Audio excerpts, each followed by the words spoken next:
Ini adalah sebilah pedang hitam patah yang sudah karatan. Takdirnya hanyalah teronggok berdebu di dalam gudang. Namun, pedang itu ditemukan oleh seorang murid rendahan yang tidak punya akar spiritual dan tidak bisa berkultivasi. Sejak saat itu, nasib keduanya berubah drastis. Pemuda itu menyadari, setiap kali dia menggunakan pedang ini untuk menebas sesuatu, dia bisa menyerap aliran energi spiritual yang misterius. Sejak hari itu, dia terus menebas dan membunuh demi meningkatkan kekuatan kultivasinya, memulai jalan keabadian yang benar-benar berbeda dari orang lain. Saat ini, di Lembah Seribu Bambu, Sekte Pedang Langit Hitam, seorang pria tampak berteriak pada sekelompok murid rendahan. Cepat sedikit kalian semua, lembah ini lagi kekurangan tenaga, tebang satu bambu giok spiritual, dan kalian akan diupah satu keping perak. Suara lantang itu milik Zhao Li. Dia adalah mandor di tempat para murid rendahan. Pria dengan hidung bengkok seperti elang, dot dan wajah beringas yang dipenuhi bekas luka. Sambil mengunyah kacang kedelai goreng, dot dia menggiring kalian semua layaknya menggiring sekawanan bebek. Kau menyeret tubuh kurusmu, berjalan susah payah di barisan paling belakang. Matamu menatap suram ke arah punggung orang-orang bertubuh kekar di depanmu. Satu keping perak, itu adalah jumlah uang yang sangat besar, yang belum pernah kau lihat seumur hidupmu. Kau harus mendapatkan uang itu. 1 jam kemudian, di kaki lembah Seribu Bambu, Zhao Li menendang pintu pondok bambu hingga terbuka lebar. Sana masuk dan pilih senjata kalian. Kalau sudah, cepat naik ke gunung dan mulai kerja. Seraang, para murid rendahan itu berdesakan masuk ke dalam pondok bagaikan serigala kelaparan. Karena sadar diri, kau memilih untuk berdiri di luar. Setelah mereka selesai berebut, barulah kau melangkah masuk dengan pelan. Kondisi di dalam pondok sudah sangat berantakan. Jangankan golok yang bagus, lempengan besi yang layak pakai saja sudah tidak ada. Orang-orang licik itu sengaja mengambil beberapa bilah pedang sekaligus, supaya mereka tidak perlu buang waktu untuk mengasah. Dasar kumpulan orang tak tahu malu, rutukmu dalam hati. Kau pun membongkar tumpukan besi tua itu. Dan akhirnya, kau menemukan sebilah pedang besi hitam yang sudah sangat berkarat. Panjang pedang ini hampir mencapai 120 cm. Dengan lebar 4 jari, pedang ini terasa luar biasa berat saat digenggam. Beratnya pasti lebih dari 50 kg. Kau pun mengernyitkan dahi. Jangankan dipakai untuk menebang bambu, diayunkan 2 kali saja sudah pasti membuatmu kehabisan napas. Saat kau bersiap membuangnya, tiba-tiba gagang pedang itu bergetar di tanganmu. Awalnya, kau pikir kau sedang berhalusinasi karena kelaparan. Tapi detik berikutnya, aliran udara yang sangat dingin mengalir dari gagang pedang dan menembus telapak tanganmu, langsung menjalar ke seluruh tubuh. Kepalamu yang tadinya pusing, tiba-tiba menjadi jauh lebih jernih. Ngapain kamu bengong di situ? Cepat pergi kerja sana. Terdengar suara teriakan Zhao Li yang tidak sabaran dari ambang pintu. Pandanganmu menajam. Pedang ini sepertinya bukan benda sembarangan. Untuk menghindari kecurigaan, kau asal mengambil 2 bilah pedang rongsok lainnya dan mengikatnya jadi satu. Kau memanggulnya di bahu, lalu berjalan keluar dari pondok. Mandor Zhao, saya sudah siap. Zhao Li menatapmu dengan jijik. Cepat sana pergi. Sambil memanggul pedang besi yang berat itu, kau menjauhi keramaian. Dan sengaja memilih jalan setapak yang sepi. Tujuan utamamu saat ini bukanlah menebang bambu, melainkan mencari tahu, benda apa sebenarnya pedang hitam ini. 1 jam kemudian, kau masuk ke dalam sebuah ngarai kecil yang sunyi. Setelah memastikan keadaan di sekitar aman, kau melempar 2 pedang rongsok tadi, lalu menggenggam pedang hitam itu dengan kedua tangan. Wung, pedang hitam itu kembali bergetar. Aliran udara sedingin es kembali mengalir ke dalam tubuhmu. Rasa pegal di bahumu tiba-tiba menghilang begitu saja. Ini pasti barang pusaka. Jantungmu berdebar kencang. Pikiranmu langsung teringat pada cerita-cerita di buku novel. Ikat pedang ini dengan meneteskan darah. Coba saja, kamu pun membulatkan tekad. Kamu menggoreskan jari dengan kuat ke mata pedang, dan darah emas pun mengucur keluar. Dalam sekejap, darah itu terisap habis oleh pedangnya. Ternyata, pedang ini benar-benar bisa menyerap darah emas. Kamu terbelalak, napasmu mulai terengah-engah. 10 tarikan napas kemudian, pedang hitam itu tiba-tiba bergetar hebat. Karat di permukaannya hancur dan terkelupas, memperlihatkan bilah pedang yang dipenuhi ukiran garis merah gelap. Di sana terukir dua aksara kuno yang gagah, Fuxian. Tiba-tiba, suhu gagang pedang itu melonjak drastis. Panasnya minta ampun, seperti menggenggam besi pijar yang membara. Ya ampun, panas banget. Kamu kesakitan setengah mati dan hampir saja berteriak. Tapi kamu menggigit bibir kuat-kuat untuk menahannya, takut ada orang lain yang mendengarnya. Anehnya, pedang hitam itu malah meleleh di tanganmu, berubah menjadi cairan yang sangat panas. Dan langsung menyusup masuk ke dalam telapak tanganmu.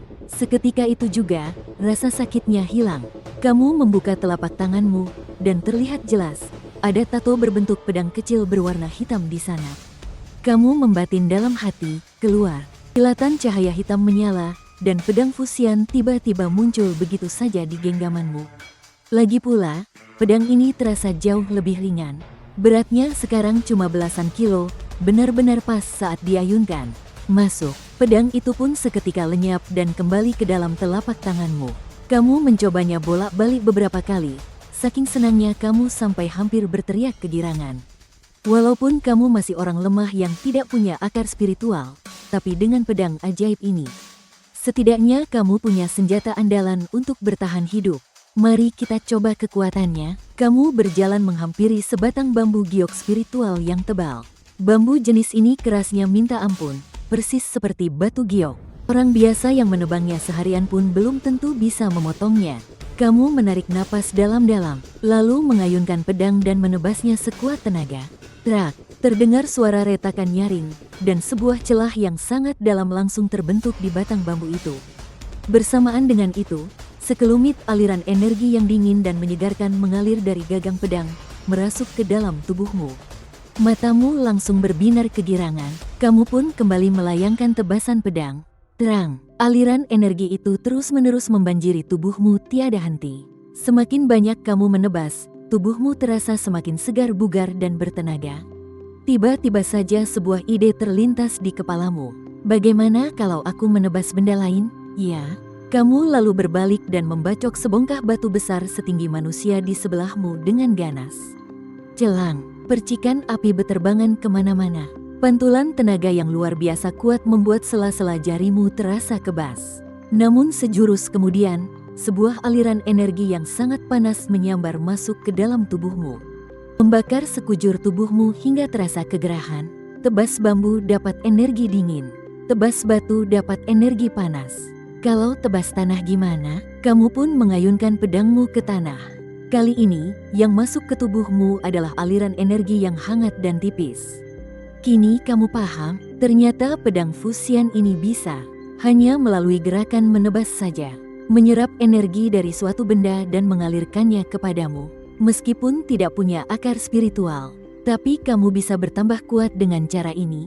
Sebuah ide gila seketika melintas di benakmu. Bagaimana kalau kupakai untuk menebas manusia?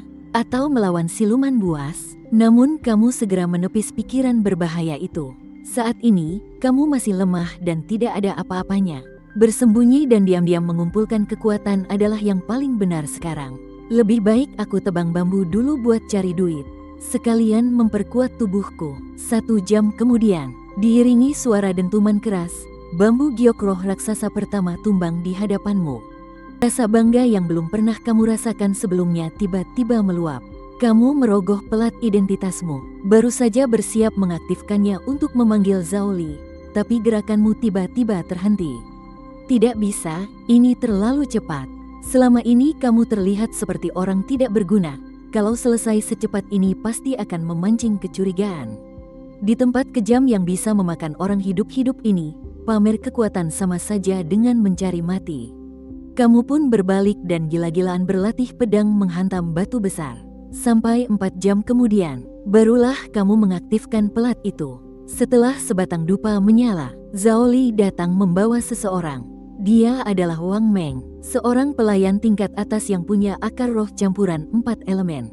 Biasanya, karena dia bisa berkultivasi, dia sering sekali menindasmu. Wang Meng berjalan menghampiri, tanpa melirik bambu itu sedikit pun, dia langsung menendang dadamu dengan keras. Kamu terpelanting jatuh ke tanah, dadamu terasa sangat sakit. sampai hampir mati lemas. Dengan gaya sombongnya, dia menaruh pelat identitasnya di atas bambu yang sudah kamu tebang. Lalu menoleh pada Zhao Li sambil tersenyum menjilat. Tuan pengawas Zhao, matamu melotot menahan amarah. Kamu meronta dan berusaha bangun. Wang Meng, bambu itu aku yang menebangnya. Kau tidak punya malu ya? Mendengar itu, Wang Meng langsung meludah tepat di wajahmu. Dia menatapmu dengan beringas. Iya, aku memang tidak punya malu. Lalu kau mau apa? Coba bicara satu patah kata lagi. Percaya tidak, aku akan menghabisimu.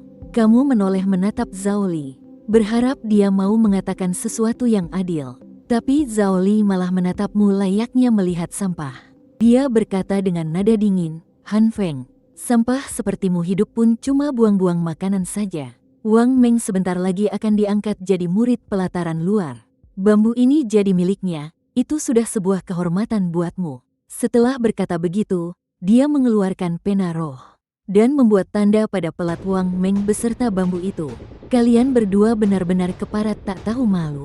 Tubuhmu gemetar karena sangat marah. Kepalan tanganmu sampai berbunyi gemeretak.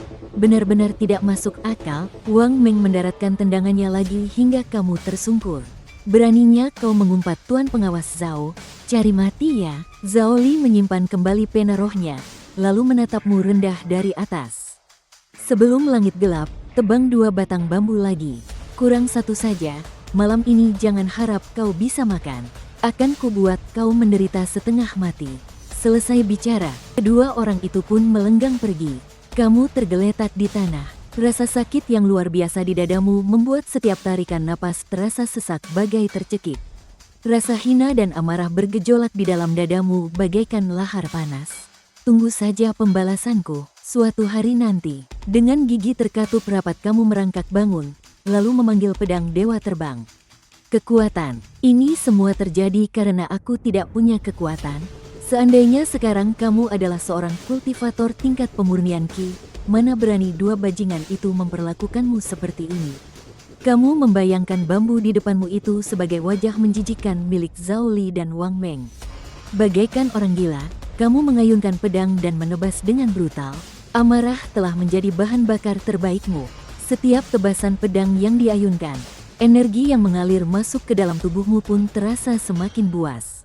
Tebas, tanpa kenal lelah kamu terus melampiaskan amarahmu, bergantian menebas bambu dan batu besar itu.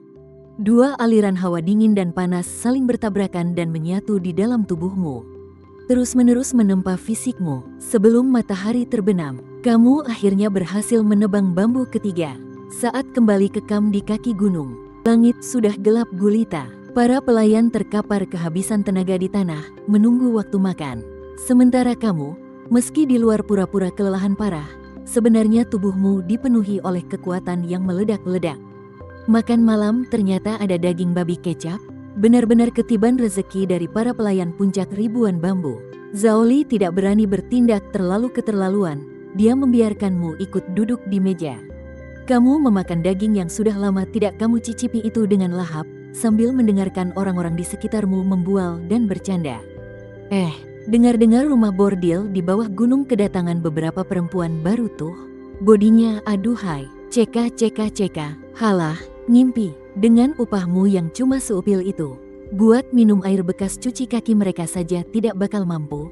Kamu hanya mendengarkan dalam diam, sambil terus memutar otak, mencari cara menggunakan pedang dewa melayang agar bisa cepat bertambah kuat. Tiba-tiba saja, gemuruh, bumi mendadak bergetar dengan sangat hebat, sampai mangkuk di tanganmu terjatuh. Sebuah pilar cahaya ungu yang menyilaukan melesat ke langit di arah tenggara. Menembus awan, gelombang energi yang sangat mengerikan menyapu ke segala arah, menekan semua orang sampai tidak bisa bernapas. Apa yang terjadi? Itu kan arah puncak Tian Xiao. Kerumunan langsung heboh. Semua orang menatap pilar cahaya yang menembus langit itu dengan tatapan ngeri. Tepat saat pilar cahaya itu muncul, kamu merasakan telapak tanganmu mendadak terasa sangat panas. Begitu menunduk, tato pedang dewa itu ternyata memancarkan cahaya hijau pudar. Seolah-olah sedang merespons cahaya ungu dari kejauhan itu. Pilar cahaya tersebut bertahan selama 10 tarikan napas sebelum akhirnya menghilang. Sebuah suara tua yang menggelegar tiba-tiba meledak di antara langit dan bumi, bergema tanpa henti. Hahaha, sudah 500 tahun, langit memberkati sekte kita. Puncak Tian Xiao akhirnya melahirkan seorang gadis suci lagi. Gadis suci, suasana di sekitar langsung heboh bukan main. Semua orang larut dalam obrolan yang penuh semangat. Tapi kamu tidak ikut-ikutan bersorak bersama mereka. Kamu malah menatap tajam ke arah telapak tanganmu yang perlahan kembali normal. Instingmu mengatakan, gadis suci dari puncak Tian Xiao yang berkedudukan tinggi itu, dan pedang di tanganmu ini, pasti memiliki semacam hubungan yang belum bisa kamu bayangkan saat ini. Pada suatu pagi, 1 bulan kemudian, di depan pintu ruang makan, seberkas cahaya pelangi membelah langit. Itu adalah Zhou Yuan, murid sekte luar dari puncak Qingming yang datang dengan menunggangi pedang terbang. Di belakangnya, dia membawa seorang pelayan baru yang wajahnya terlihat licik. Namanya Liu Tiezu. Para pelayan yang ada di sana langsung bersujud bersamaan. Bahkan Mandor Zhao Li dan Zheng Ming dari puncak ribuan bambu juga ikut berlutut.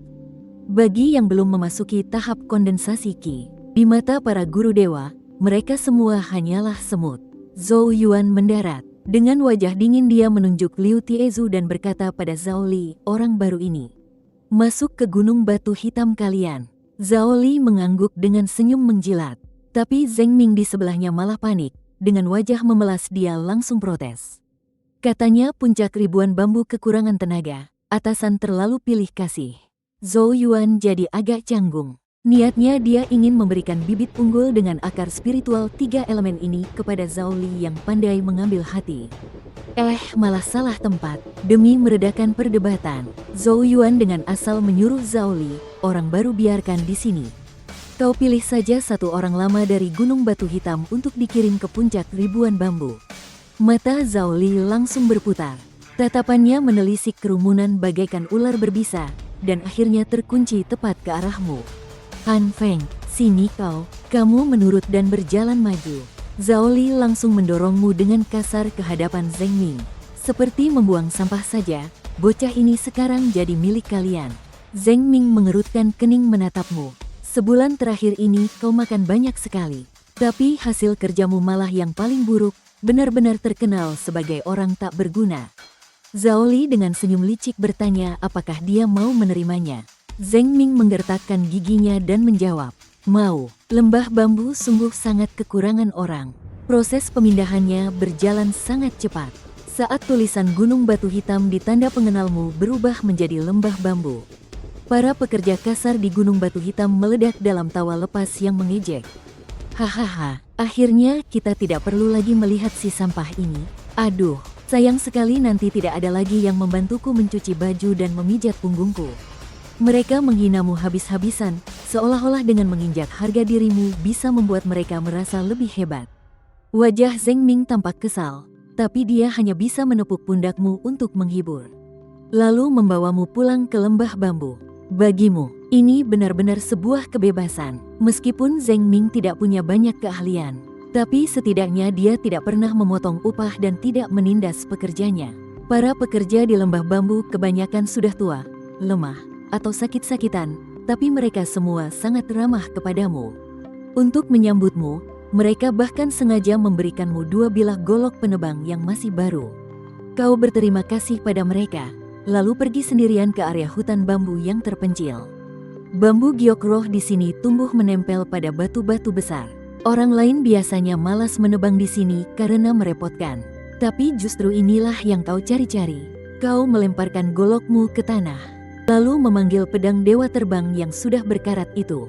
Selama sebulan ini, kau diam-diam menebang bambu sambil menebas batu untuk melatih kekuatanmu. Sekarang, pendengaran, penglihatan, dan tenagamu sudah jauh meningkat drastis dibandingkan dulu. Hanya dengan 1 tangan, kau sudah bisa mengangkat batu seberat ratusan kilogram. 2 jam kemudian, saat kau sedang asyik menebang, tiba-tiba terdengar suara yang sangat arogan dari arah belakangmu. Cepat menyingkir dari sini, kau pun langsung menoleh dengan kaget. Ternyata itu adalah Liu Tiezu dan Wang Meng, 2 pembawa sial itu. Mereka melipat tangan di dada, menatap tajam ke arah bambu yang hampir selesai kau tebang. Sudah jelas mereka datang untuk merampasnya. Kau berusaha keras menahan amarahmu. Wang Meng, aku sekarang adalah orang lembah bambu. Kau berani merampas milikku? Memangnya kenapa kalau aku merampasnya? Memangnya si tua bangka Zengning itu bisa apa padaku? Wang Meng tersenyum meremehkan, lalu memberikan peringatan terakhirnya. Aku hitung sampai 3. Kalau kau tidak mau babak belur, cepat pergi dari sini.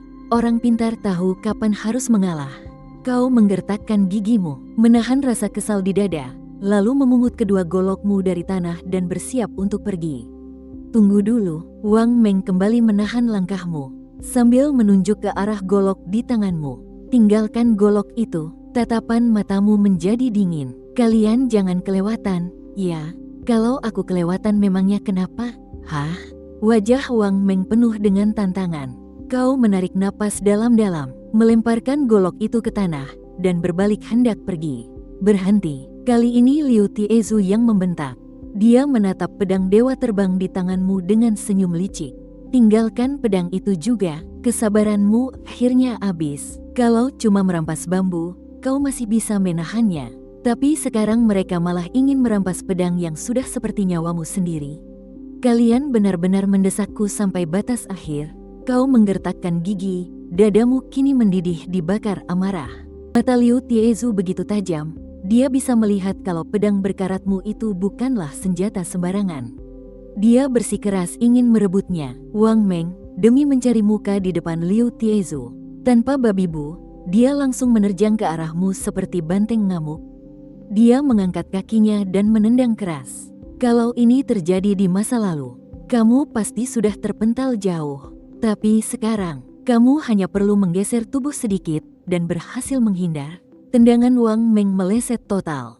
Dia sampai terhuyung ke depan, wajahnya penuh dengan rasa tidak percaya. Karena malu dan marah, dia pun menghunuskan goloknya. Otot-ototnya tiba-tiba membesar, sepertinya dia menggunakan semacam jurus rahasia. Dia kembali menebas ke arahmu dengan ganas. Wush, golok itu melesat tepat di sebelah lehermu, meninggalkan sebuah goresan berwarna keemasan. Kamu mengusap cairan emas itu dengan tanganmu, dan tatapan matamu seketika berubah menjadi sangat tajam. Keparat ini benar-benar berniat membunuh. Kalau kau memang ingin menghabisiku, jangan salahkan aku kalau aku bertindak kasar. Kamu tidak lagi menghindar. Kamu mengayunkan pedang fusian untuk menangkis serangannya. Traang, percikan api berhamburan. Wang Meng terhempas mundur sampai 4 langkah. Golok di tangannya malah rompal besar. Sementara pedang berkarat di tanganmu sama sekali tidak lecet sedikit pun. Tiba-tiba, aliran hawa panas mengalir dari gagang pedang ke dalam tubuhmu. Rasanya begitu nyaman sampai tubuhmu gemetar. Melihat hal itu, tatapan serakah di mata Liu Tiezu semakin menjadi-jadi. Dia melesat maju bagaikan bayangan. Kecepatannya benar-benar luar biasa. Dia menghantam dadamu dengan telapak tangannya. Tubuhmu langsung terpental jauh. Dot dan menabrak sebatang bambu. Darah kemasan menetes dari sudut bibirmu. Orang ini kuat sekali. Tidak heran, dia punya akar spiritual campuran 3 elemen. Liu Tiezu tidak memberimu ampun sedikit pun. Serangannya bertubi-tubi bagai badai petir. Kamu setengah mati menahan serangannya dengan pedang fusian. Setiap kali senjata kalian beradu, sela-sela jarimu terasa mati rasa karena benturannya. Tapi di saat yang sama, hawa panas yang mengalir ke tubuhmu juga semakin kuat. Semakin lama bertarung, kamu malah semakin bersemangat. Tenagamu terasa semakin berlimpah. Sebaliknya, Liu Tiezu justru mulai merasa panik. Karena serangannya tidak kunjung tembus, dia mulai frustrasi dan berteriak, "Wang Meng, ayo serang bareng." Mendengar itu, Wang Meng langsung mengayunkan goloknya yang rompal dan ikut mengeroyok. Keduanya menyerangmu dari sisi kiri dan kanan sekaligus. Mati kau, Wang Meng menebas lengan kananmu dengan goloknya. Cahaya emas memancar keluar, lenganmu tergores luka yang cukup dalam. Rasa sakit yang luar biasa membuat gerakanmu tertahan sesaat. Liu Tiezu tidak menyia-nyiakan kesempatan itu. Dia menendangmu sampai terpental jauh. Tubuhmu menghantam sebuah batu raksasa dengan keras. Darah keemasan kembali menyembur dari mulutmu dan membasahi pedang fusian. Wung, pedang fusian tiba-tiba bergetar hebat, seolah-olah bereaksi terhadap sesuatu. Energi luar biasa dahsyat yang belum pernah ada sebelumnya, mendadak meledak dan mengalir ke dalam tubuhmu. Rasanya tubuhmu seperti mau hancur berkeping-keping, kedua matamu seketika berubah merah menyala. Mati kalian berdua, kamu mengaum layaknya binatang buas, lalu menerjang ke arah mereka berdua dengan membabi buta. Kamu mengayunkan pedangmu sekuat tenaga, traaang, bunga api meledak berhamburan, senjata di tangan mereka berdua langsung terbelah menjadi dua. Wang Meng bahkan belum sempat menyadari apa yang terjadi, tapi kamu sudah berada tepat di depan wajahnya. Pedangmu menebas dengan kilat, aar, tanganku. Wang Meng berteriak histeris dan jatuh ke tanah. Pergelangan tangannya hancur lebur, jatuh ke tanah bersamaan dengan pedangnya yang patah. Kau sudah gelap mata, sama sekali tak ragu, dengan sekali tebasan balik, kau menggorok lehernya. Mata Wang Meng terbelalak lebar, dia memegangi lehernya, kejang-kejang sebentar, lalu tak bernyawa lagi. Liu Tiezu ketakutan setengah mati melihatnya, dia langsung berbalik dan lari. Mau kabur, ya, kau mengerahkan tenaga pada kakimu, dan melesat maju bagaikan peluru meriam. Melesat menembus angin, dan dalam sekejap sudah menyusul Liu Tiezu. Kau layangkan tebasan keras ke punggungnya. Liu Tiezu menjerit kesakitan dan tersungkur. Lukanya sangat dalam, dengan wajah panik dia memohon ampun. Jangan bunuh aku, kakakku itu murid sekte luar.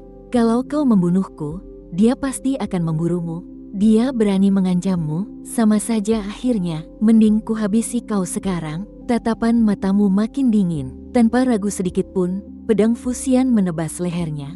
Cahaya emas memancar, Liu Tiezu meronta-ronta kesakitan di tanah. Hingga akhirnya dia benar-benar mati. Tepat pada saat itu, pedang Fuxian kembali bergetar hebat. Energi yang sangat liar dan kuat, tiba-tiba merasuk ke dalam tubuhmu. Duar, kau merasa ada sesuatu yang pecah di dalam tubuhmu. Energi spiritual di sekitarmu berkumpul dengan gila-gilaan dan meresap masuk melalui pori-pori kulitmu. Rasanya seperti ditusuk ribuan jarum, benar-benar sangat menyiksa. Kau tak tahan lagi, jatuh terguling-guling di tanah sambil menjerit. Suara ribut ini dengan cepat menarik perhatian orang-orang sekitar. Zheng Ming dan Zhao Li segera bergegas datang, melihat dua mayat di tanah dan kau yang sedang kesakitan. Semua orang terpaku saking kagetnya. Siapa yang melakukan ini? Teriak Zhao Li dengan murka. Padahal dua orang ini adalah mesin pencetak uangnya. Tiba-tiba saja, tubuhmu meledakkan aura kekuatan yang luar biasa dahsyat. Selapis cahaya putih tipis menyelimuti permukaan tubuhmu. Ini cahaya pelindung spiritual. Orang-orang berseru histeris. Han Feng berhasil menerobos. Dia sudah mencapai tingkat pemadatan Qi. Teriak para pekerja kasar dari lembah seribu bambu dengan heboh. Sementara orang-orang dari Gunung Batu Hitam membelalak tak percaya. Seperti baru saja melihat hantu. Tidak mungkin, si ampas itu kan tidak punya akar spiritual. Mana mungkin dia bisa naik tingkat? Zheng Ming yang pertama kali sadar dari keterkejutannya, langsung berteriak padamu. Han Feng, cepat pusatkan tenagamu untuk mengendalikan energi spiritualnya. Mendengar teriakannya, kau menahan rasa sakit yang luar biasa dan langsung duduk bersila. Kau mulai mempraktikkan jurus dasar, teknik pemadatan Qi Liuli. Energi spiritual mengalir deras bak air bah, melewati aliran darah dan berkumpul di pusar dantianmu. Detik berikutnya, kesadaranmu tersedot ke dalam ruang misterius yang kelabu. Kau membuka mata lebar-lebar, tepat saat pusaran energi putih di dalam tubuhmu terbentuk sempurna. Berhasil, ini dia tingkat pemadatan Qi. Siapa bilang orang tanpa akar spiritual tidak bisa berkultivasi? Kau, Han Feng, hari ini akan membuktikannya pada langit yang kejam ini. Kilatan cahaya di matamu masih belum memudar. Sementara ucapan selamat dari para pekerja kasar sudah terdengar riuh. Wajah tua Zheng Ming tersenyum lebar sampai berkerut kegirangan. Lagi pula, sekarang kaulah mesin pencetak uangnya. Tapi, ada orang yang tak senang melihatmu berjaya. Han Feng, dasar ampas, jelaskan padaku sekarang juga. Apa yang kau lakukan pada Liu Tiezu dan Wang Meng? Zhao Li dengan mata merah penuh amarah, menerjang ke arahmu. Sikapnya seolah ingin menelanmu hidup-hidup. Dia baru saja memindahkan orang itu, dan kamu malah berhasil menembus batas. Ditambah lagi dia harus kehilangan nyawa dua anak buahnya. Tentu saja dia tidak bisa menahan amarah ini. Seluruh tempat itu sunyi senyap.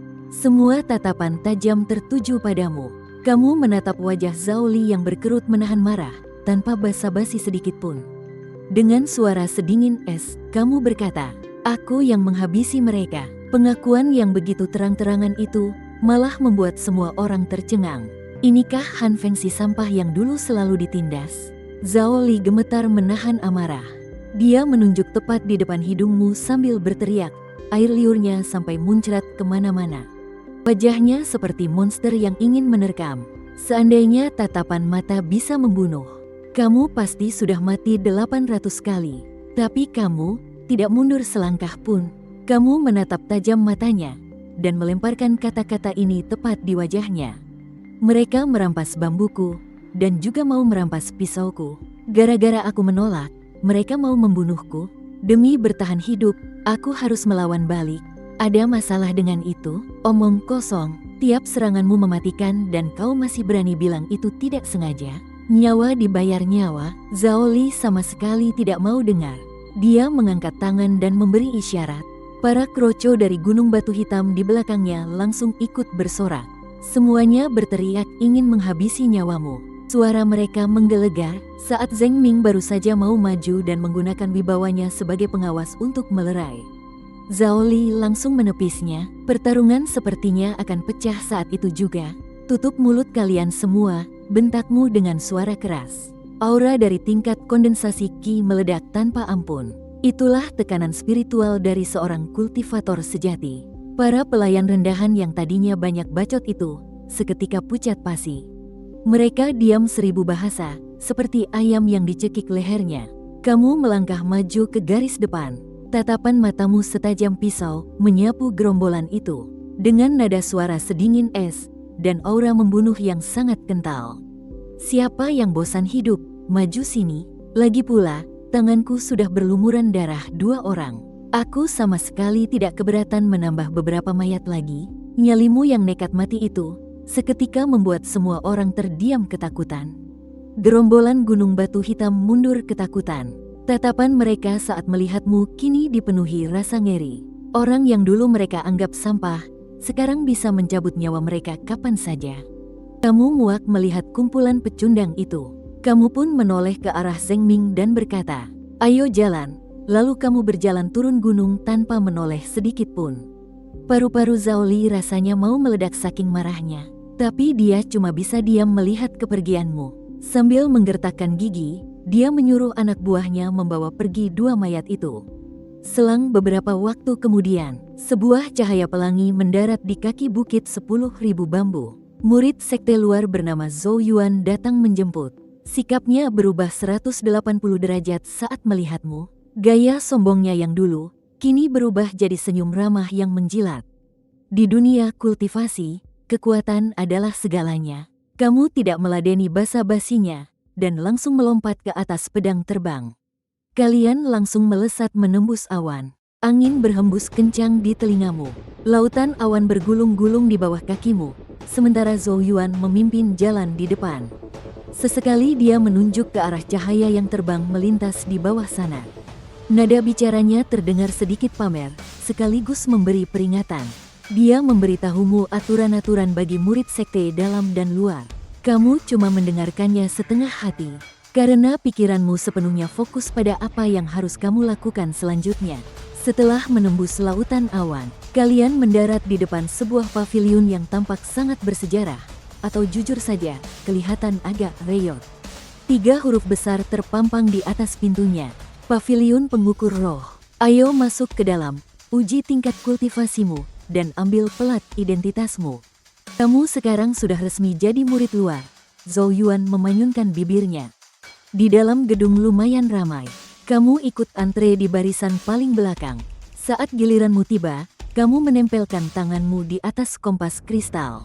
Energi spiritual mengalir masuk. Wung, lingkaran cahayanya menyala. Kondensasi Qi tingkat 1 memenuhi syarat. Tapi bagian tengah lingkaran cahaya itu benar-benar kosong. Alis murid yang bertugas menguji sampai berkerut tajam.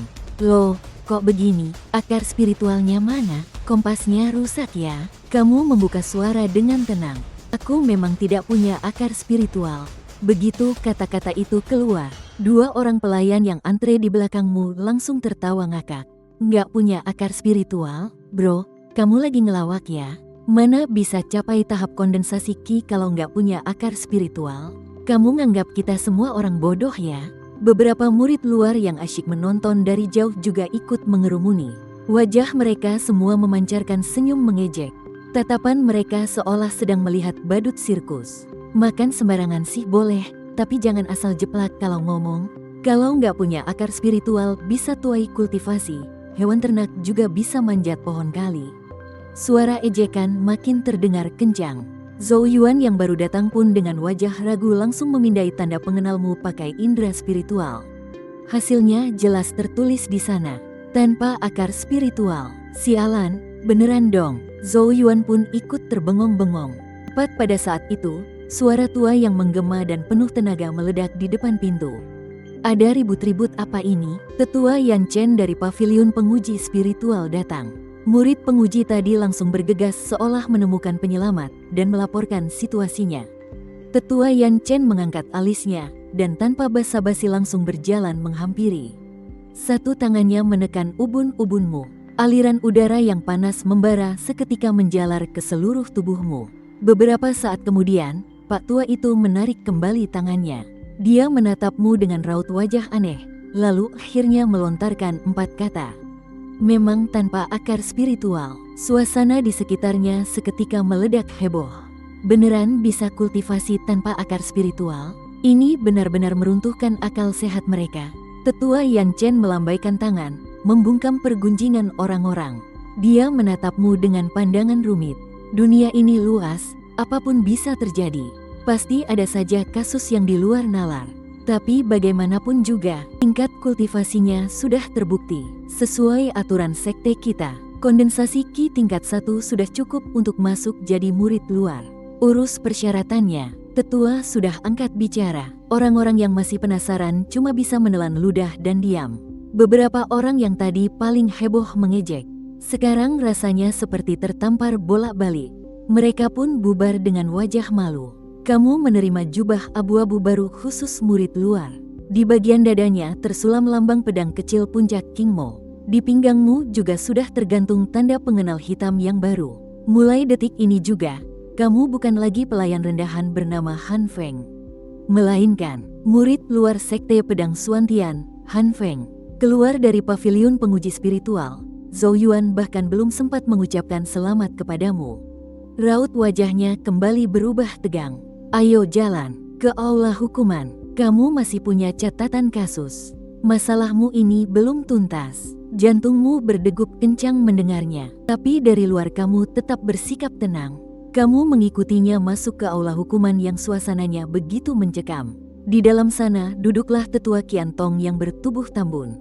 Tatapan matanya ke arahmu, benar-benar seperti sedang melihat domba gemuk yang siap disembelih.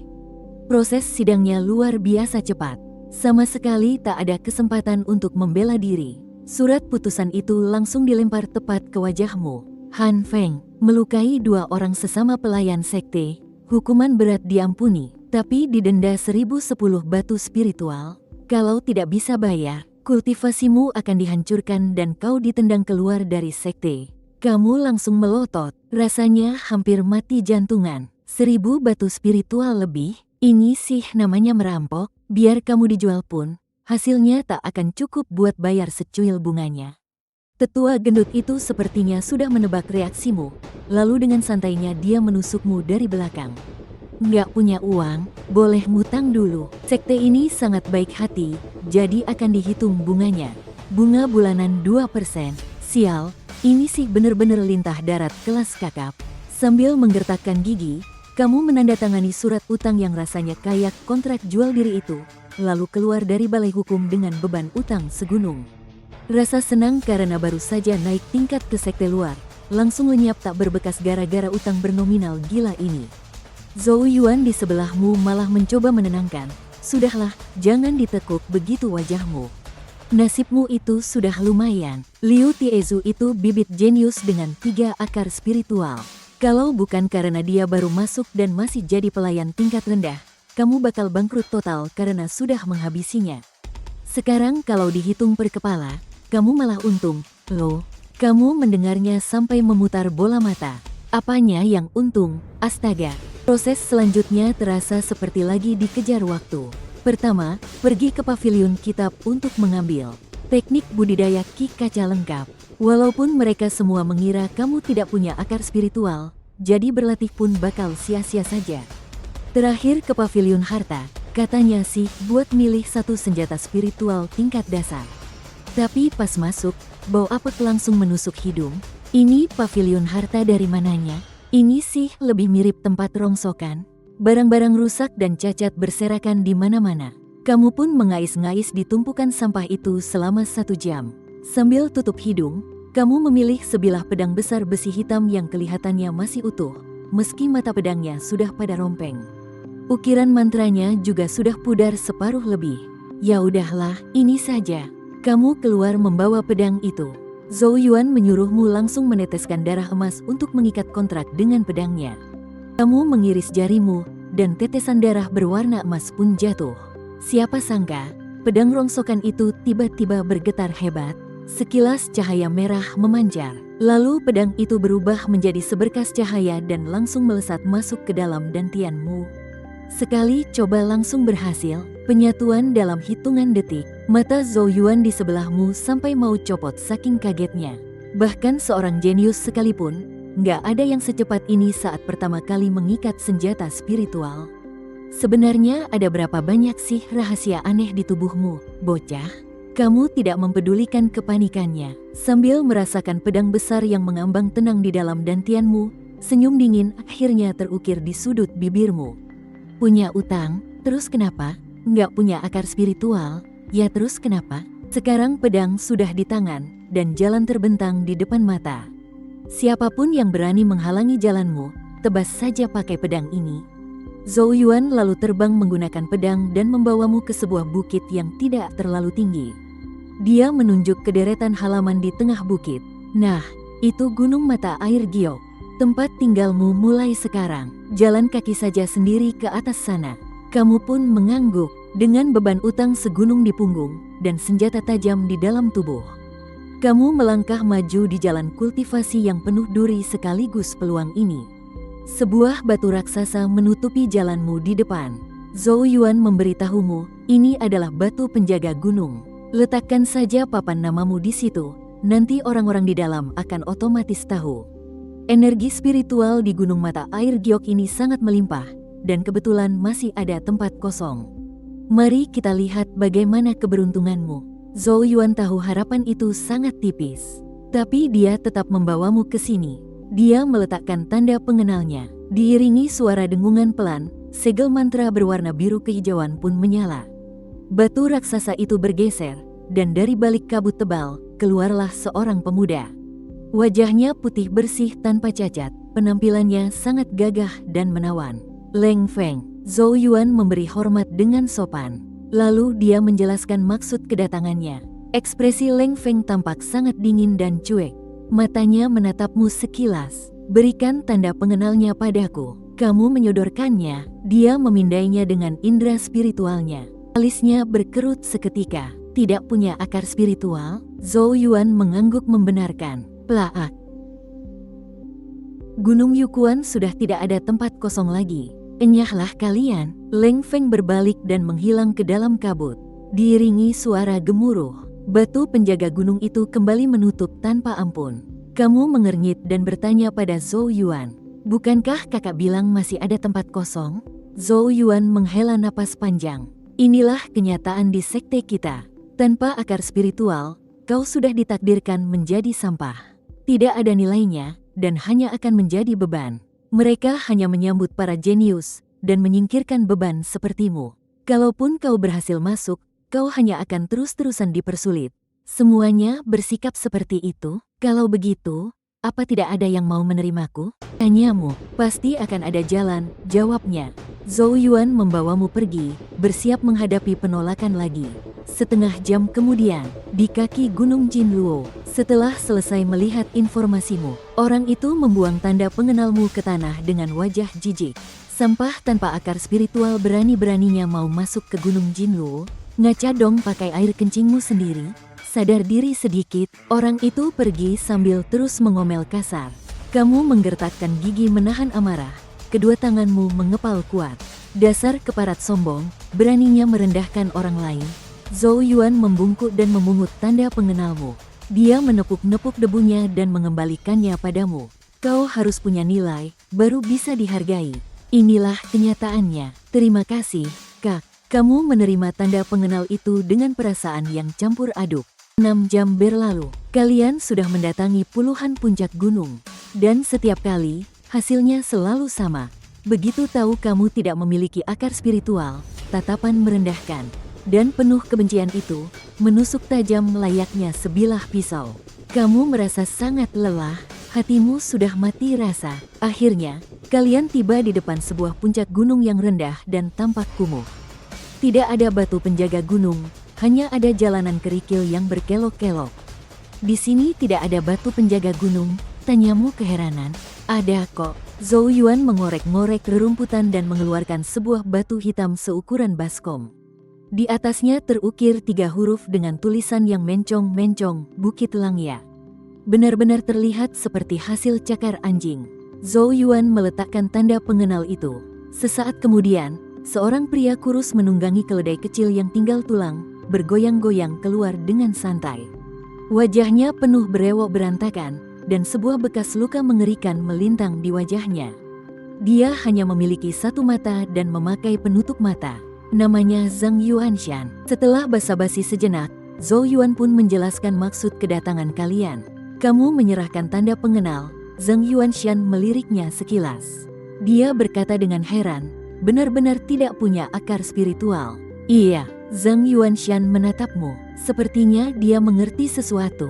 Dia tidak mengejek, tidak mengusir, dan hanya berkata dengan tenang. Kalau kamu tidak keberatan, mulai sekarang Bukit Gigi Serigala ini adalah rumahmu. Penerimaan yang tiba-tiba ini membuatmu tertegun sejenak, lalu kamu membungkuk dalam-dalam. Terima kasih banyak, kakak senior Zhang. Zhou Yuan merasa sangat lega. Dia menolak dengan halus ajakan minum dari Zhang Yuanshan, lalu berpamitan pergi. Setelah menerima pandangan merendahkan sepanjang jalan, dia merasa sudah menunaikan tugasnya. Kamu memandangi kepergian Zhou Yuan, lalu berbalik dan menangkupkan tangan memberi hormat kepada Zhang Yuanshan yang ada di atas keledai. Salam, kakak senior Zhang. Jangan panggil kakak senior. Kalau tidak keberatan, panggil saja Paman Li. Zhang Yuanshan melambaikan tangannya. Dia memutar arah keledainya. Ayo ikuti aku. Bukit Gigi Serigala, penuh dengan bebatuan aneh. Dari jauh terlihat seperti kepala anjing. Di kaki bukit terdapat beberapa rumah batu. Sebagian besar sudah runtuh, sangat kumuh di luar bayanganmu. Guk guk guk, seekor anjing hitam kurus kering menggonggong galak ke arahmu. Xiao Hei, diam, dia orang kita. Zhang Yuanshan membentak anjing itu. Dia berteriak ke arah rumah, kakekmu. Ada orang baru datang, di tengah suara batuk yang sangat parah. Seorang lelaki tua yang bertumpu pada tongkat berjalan terlatih-tatih keluar. Rambutnya sudah sangat putih, wajahnya kurus kering, dan dia kehilangan tangan kirinya. Kaki kanannya juga tidak ada, dan tangan kanannya hanya tersisa 3 jari. Benar-benar tubuh yang sangat cacat. Matanya yang keruh mengamatimu dari atas ke bawah. Kamu tidak salah bawa orang, kan? Bocah ini kulitnya mulus banget. Anggota tubuhnya juga utuh. Masa dia mau datang ke tempat penampungan orang buangan seperti kita ini? Kamu segera melangkah maju, senior. Walaupun tubuhku utuh, tapi aku tidak punya akar spiritual. Tempat lain selalu menolakku. Syukurlah Paman Li mau menampungku. Tidak punya akar spiritual? Kakek Mo tertegun sejenak. Dia malah tertawa. Tidak punya akar spiritual. Terus kenapa? Masih lebih baik daripada aku yang cacat ini.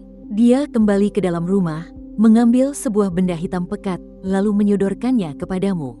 Ini dupa kotoran sapi, bisa menyegarkan pikiran. Anggap saja hadiah perkenalan. Kamu menerima benda yang mengeluarkan bau aneh ini. Kamu berterima kasih dan menyimpannya. Yuanshan membawamu ke sebuah halaman yang lumayan megah di pertengahan lereng bukit. Dulu ini tempat tinggal teman lamaku. Setengah tahun yang lalu dia sudah tiada. Sekarang ini jadi milikmu. Hatimu tiba-tiba terasa berdegup kencang. Dia mengalami kecelakaan saat mencari obat herbal. Tinggal saja di sini, jangan khawatir. Kalian mulai membereskan rumah yang penuh debu itu. Kamu lalu mengetahui bahwa kakek Mo dulunya adalah seorang ahli tingkat 9 tahap kondensasi Qi.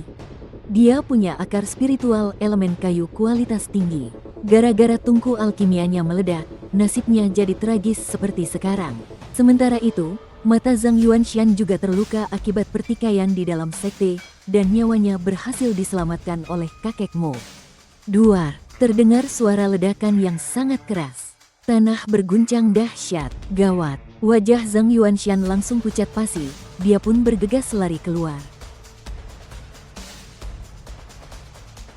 Kalian berlari menuruni gunung, dan melihat gubuk kakek Mo sudah rata dengan tanah. Zhang Yuanshan panik menggali reruntuhan, lalu menarik kakek Mo yang wajahnya sudah hitam legam terkena asap. Uhuk, aku belum mati. Kakek Mo menepis tangan Zhang Yuanshan. Dia menggerutu dengan sangat kesal. Sialan, gagal lagi. Seekor anjing bernama Xiao Hei mengais-ngais puing, lalu menggigit tongkat kakek Mo dan membawakannya. Kakek Mo mengambil tongkatnya dan mengelus kepala anjing itu. Dia lalu naik ke atas keledainya dan langsung pergi. Baru berjalan 2 langkah, keledai itu tiba-tiba berhenti. Keledai itu menungging, lalu Ruut, mengeluarkan setumpuk kotoran hangat yang masih berasap. Setelah itu, keledai berjalan pergi dengan santai.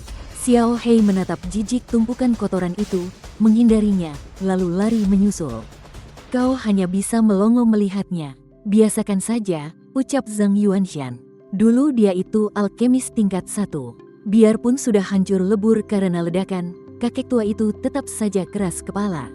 Zhang Yuanshan menghela napas panjang, lalu mulai turun tangan membangun kembali gubuk itu.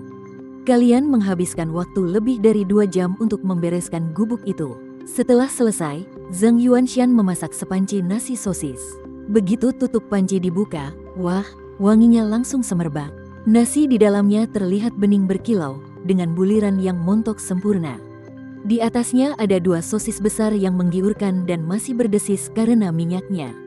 Zhang Yuanshan mengambilkan semangkuk penuh untukmu. Ayo, cepat makan. Kau pun langsung menyuap nasi itu ke mulutmu. Saat kau mengunyahnya, rasa manis menyebar di mulut. Ada aliran energi spiritual yang langsung merasuk hingga ke ubun-ubun. Ya ampun, ini enak banget. Selama 3 tahun kau bekerja sebagai pelayan rendahan di Sekte Pedang Xuantian. Makananmu dulu bahkan lebih buruk dari makanan babi, dan kau sering sekali kelaparan. Bahkan sebelum masuk sekte, hidupmu sangat menderita. Makan siang saja tak tahu besok bisa makan lagi atau tidak. Ini beras spiritual, loh. Barang mewah yang harganya 1 batu spiritual untuk 10 jin. Mendadak, matamu mulai berkaca-kaca.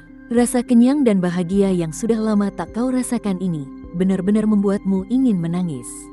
Loh, ada apa? Tanya Zhang Yuanshan lembut. Bukan apa-apa, cuma kelilipan debu. Kau buru-buru mengusap wajahmu, lalu menunduk dan melanjutkan makan dengan lahap. Setelah perut kenyang, kau kembali ke rumah barumu di tengah lereng gunung untuk lanjut beres-beres. Saat membersihkan sebuah guci hitam yang penuh debu di dapur, kau pun memecahkan segel tanah liat penutupnya. Matamu langsung terbelalak kaget, di dalamnya, ternyata ada 18 batu yang berkilau. Batu spiritual, wah, ini sih benar-benar harta karun. Nilainya setara dengan 1.800 tael perak. Harus menebang berapa banyak bambu giok spiritual coba, baru bisa dapat uang sebanyak ini? Kau cubit pahamu sekuat tenaga. Aduh, sakit banget. Berarti ini bukan mimpi. Ini pasti tabungan rahasia milik pemilik gubuk sebelumnya.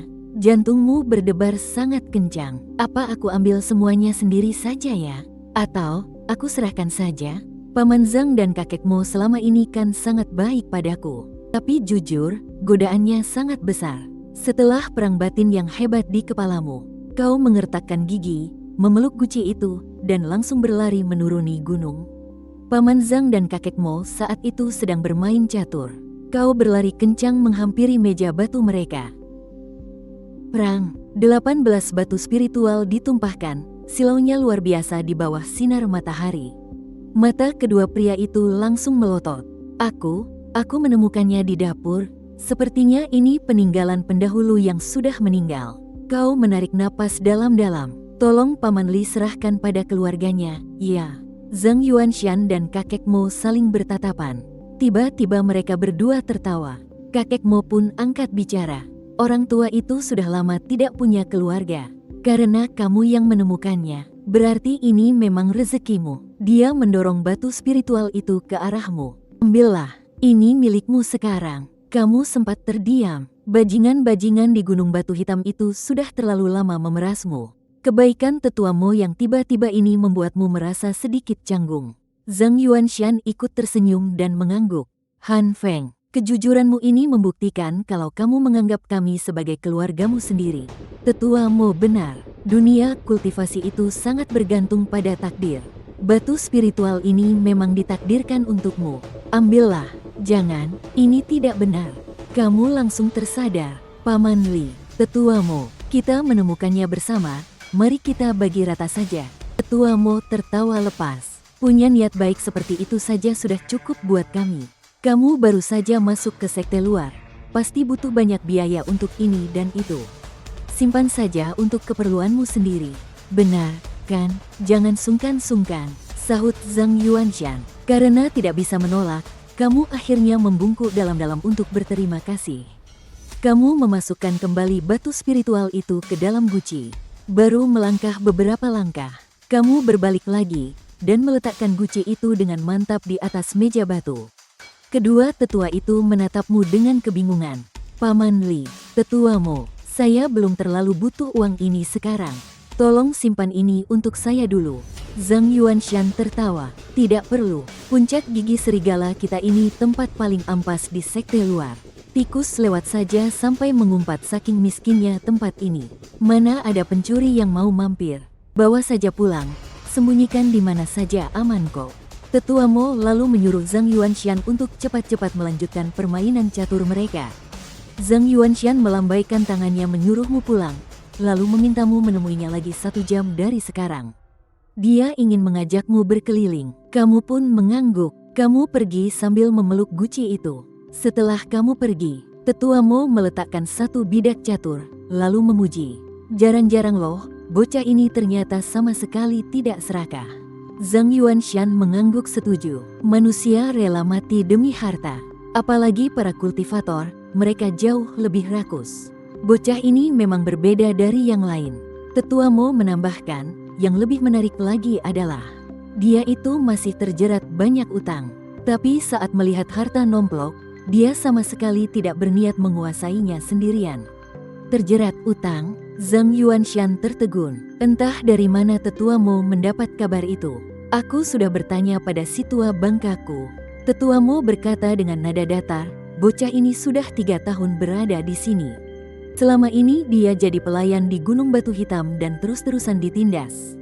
Pagi tadi di Bukit Ribuan Bambu, ada 2 pelayan yang mau merampoknya. Tapi malah dia yang menghabisi mereka. Sorot mata Zhang Yuanshan langsung menajam. Menghabisi 2 orang, sepertinya bocah kurus kering ini diam-diam sangat berbahaya. Tetua Mo mengangguk, sepertinya kesabarannya sudah habis dan akhirnya dia meledak. Habis membunuh orang, kultivasinya malah langsung menerobos. Sayang sekali, dia tidak punya akar spiritual. Zhang Yuanshan menghela napas panjang. Kalau punya akar spiritual, mana mungkin dia dilempar ke puncak gigi serigala kita ini. Sesampainya kamu di tempat tinggalmu, kamu meletakkan kendi itu. Sikap kedua kakek itu terhadap batu roh benar-benar membuatmu terkejut. Coba kalau itu Zhao Li, pasti sudah dia rampas semuanya. Beda orang ternyata jauh banget, bahkan lebih jauh dari bedanya manusia sama anjing. Mungkin mereka sudah terbiasa lihat uang besar di sekte luar, jadi menganggap remeh jumlah segini. Kamu pun menyembunyikan batu roh itu baik-baik, lalu lanjut membereskan kamar. Di area pelayan Gunung Batu Hitam, seberkas cahaya pelangi melesat turun. Zhou Yuan mendarat bersama 2 pelayan tua yang kurus kering. Zhao Li langsung memimpin yang lain berlutut memberi hormat. Zhou Yuan melemparkan 2 pucuk surat. Surat pertama adalah putusan hukuman dari Balai Disiplin untuk kasus Han Feng. Dan surat kedua berisi data kedua orang baru ini. Setelah berkata begitu, dia langsung terbang pergi dengan pedangnya. Zhao Li buru-buru membuka surat pertama. Begitu membaca isinya, dia sampai gemetar karena marah besar. Surat itu pun dirobeknya sampai hancur. Han Feng sudah menghabisi Wang Meng dan Liu Tiezu, tapi hukumannya cuma denda 1010 batu roh. Padahal Liu Tiezu itu bibit unggul yang berpeluang masuk ke sekte luar. Masa nyawanya cuma seharga 10 batu roh. Mana denda itu tidak sepeser pun masuk ke kantong gunung batu hitam. Semakin dipikirkan, Zhao Li semakin murka. Dia lalu membuka surat kedua. Setelah membaca data dua pelayan baru itu, dia merobek lagi suratnya. Dua pecundang tua bangka yang bahkan tidak punya akar roh. Kita sudah kehilangan dua anggota elit, tapi atasan malah menggantinya dengan dua rongsokan lemah ini. Dada Zhao Li terasa sesak, lalu dia memuntahkan seteguk darah emas. Pandangannya gelap dan dia pun jatuh pingsan, membuat para pelayan di sekitarnya panik setengah mati mencoba menolongnya. Sementara itu, di puncak perak sekte luar, kakak Liu Tiezu, yaitu Li Tiejia yang berada di tingkat 4 tahap pemadatan Qi, selesai membaca surat dari balai disiplin. Wajahnya pucat pasi menahan amarah. Dia meremas surat itu dan membantingnya ke tanah dengan keras.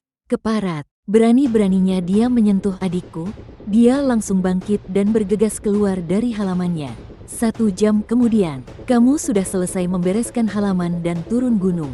Tampak Zhang Yuanshan sedang berbaring di kursi goyang di bawah pohon, memejamkan mata untuk beristirahat. Si hitam sedang tidur nyenyak di sebelahnya. Kamu melangkah maju dan menyapa dengan sopan, Paman Li. Zhang Yuanshan bangkit bersiap mengajakmu berkeliling, tapi si hitam tiba-tiba menggonggong dengan buas ke arah jalan masuk. Kalian mendongak dan melihat 3 orang berjalan lurus ke arah kalian dengan aura membunuh yang kental. Kilat amarah memancar di mata Zhang Yuanshan. Berani masuk ke Bukit Gigi Serigala tanpa permisi dan langsung menerobos masuk begini. Benar-benar tidak menganggap remeh Bukit Gigi Serigala. Pemimpin rombongan itu, pria bermata sipit, dengan dahi menonjol dan wajah suram, tak lain adalah Li Tiejia. Di belakangnya mengekor 2 anak buah, yang satu kurus kerempeng seperti tiang bambu, dan satunya lagi pendek seperti monyet. Zhang Yuanshan langsung mengambil langkah melindungimu di belakangnya, lalu membentak dingin, Li Tiejia, mau apa kamu datang ke Bukit Gigi Serigalaku? Namun, Li Tiejia terus menatap tajam ke arahmu, dengan niat membunuh yang meluap-luap. Zhang si buta sebelah, aku datang menuntut balas. Kalau tidak mau terluka, minggir kau. Menuntut balas? Zhang Yuanshan tersenyum sinis. Memangnya dia punya masalah apa denganmu? Bocah keparat ini sudah menghabisi adikku, Liu Tiezu. Mata Li Tiejia merah menyala, sudah persis seperti binatang buas. Zhang Yuanshan mengerutkan kening, lalu menoleh ke arahmu dan bertanya, sebenarnya ada apa ini? Coba kamu jelaskan. Waktu di Bukit 10.000 Bambu, dia dan Wang Meng merampas barangku dan malah mau menyerangku duluan. Aku terpaksa melawan mati-matian dan tidak sengaja menghabisi mereka. Balai disiplin sekte juga sudah menjatuhkan hukumannya. Zhang Yuanshan mengangguk, lalu menatap tajam dan berkata dingin pada Li Tiejia. Kau dengar itu, adikmu sendirilah yang cari mati. Aula hukuman sudah menutup kasusnya. Kau datang ke sini sekarang itu melanggar aturan. Cepat pergi dari sini, atau aku panggil orang. Li Tiejia memaki dengan kasar. Zhang si buta sebelah, jangan pakai aturan untuk menakutiku. Hari ini aku pasti akan menghabisi bocah itu. Tahu diri sedikit dan minggirlah. Mana mungkin Bukit Serigala membiarkanmu bertingkah? Zhang Yuanshan tampak sangat tenang. Kau yakin mau memaksa? Aku hitung sampai 3. Kalau tidak minggir, kau juga akan kuhabisi. Hitung apaan? Zhang Yuanshan meludah ke tanah. Kalau mau bertarung, maju sini. Kalau pengecut, pergi sana. Cari mati kau. Li Tiejia mengamuk. Hawa beringasnya meledak. Dia menerjang ganas ke arah Zhang Yuanshan. Mundur. Zhang Yuanshan menggunakan tenaga dalam yang lembut untuk mendorongmu mundur beberapa meter. Tinju Li Tiejia melesat dengan suara angin menderu, mengarah tepat ke wajah Zhang Yuanshan. Zhang Yuanshan membalas dengan tinjunya, menciptakan gelombang tenaga yang bergejolak hebat. Mereka berdua sama-sama mundur selangkah. Jantungmu berdegup kencang melihatnya. Inilah pertarungan para ahli tahap pemadatan Qi. Tingkat 1 pemadatan Qi milikmu benar-benar terasa seperti semut di hadapan mereka. Li Tiejia juga tampak terkejut. Dia berada di tingkat 4 pemadatan Qi. Sedangkan Zhang Yuanshan baru tingkat 3, tapi entah bagaimana bisa menahan serangannya. Zhang Yuanshan mendecih meremehkan. Cuma tingkat 4 pemadatan Qi, ternyata kemampuannya cuma segini. Terima ini, tinju penakluk harimau. Li Tiejia mengaum marah, cahaya putih menyala terang dari kepalan tangannya. Diiringi suara auman harimau, dia kembali menerjang. Zhang Yuanshan menggertakkan giginya. Tenaga dalamnya bergejolak, tinjunya yang memancarkan cahaya keemasan langsung menyambut serangan itu. Duar, kali ini Zhang Yuanshan langsung terpental terbang. Dia terus terseret mundur sampai ke hadapanmu baru bisa berdiri tegak. Sementara Li Tiejia hanya mundur beberapa langkah. Perbedaan tingkat kekuatan mereka mulai terlihat jelas. Zhang Yuanshan mengusap darah yang mengalir di sudut bibirnya. Wajahnya masih terlihat meremehkan. Dengan kemampuan pas-pasan begini berani-beraninya kau buat masalah di sini. Li Tiejia benar-benar murka. Kedua tinjunya kini berkobar dengan api teratai merah. Tubuhnya melesat secepat kilat meninggalkan bayangan. Tinju meteor api langit. Bayangan tinju api yang memenuhi langit menghantam turun. Otot-otot di sekujur tubuh Zhang Yuanshan langsung membesar. Cahaya emas yang menyilaukan memancar, dia mengayunkan tinjunya dengan gila-gilaan untuk membalas pukulan. Bam, bam, bam, kobaran api itu berhasil dihancurkan. Tiba-tiba wajah Zhang Yuanshan berubah buas, dia sama sekali tidak menghindar atau menangkis. Dia nekat menahan tinju Li Tiejia dengan dadanya sendiri. Di saat yang bersamaan, tinjunya juga menghantam telak dada Li Tiejia.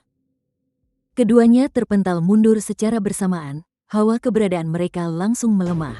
Tulang dada Li Tiejia retak, sedangkan Zhang Yuanshan patah satu tulang rusuknya.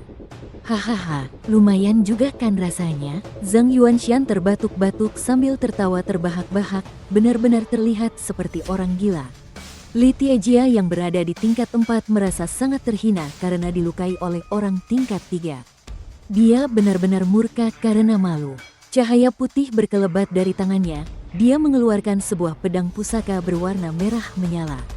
Sorot mata Zhang Yuanshan langsung menajam. Oh, jadi sekarang kau mau main sungguhannya? Ayo, kuladeni kau. Di tangannya kini juga muncul sebuah pedang panjang bercahaya emas. Bagi murid sekte pedang langit misterius, senjata terkuat kami selamanya adalah pedang. Maju. Mereka berdua melesat bagai angin topan dan saling berbenturan. Kilatan pedang saling beradu. Terlihat Li Tiejia menusukkan pedangnya ke arah depan.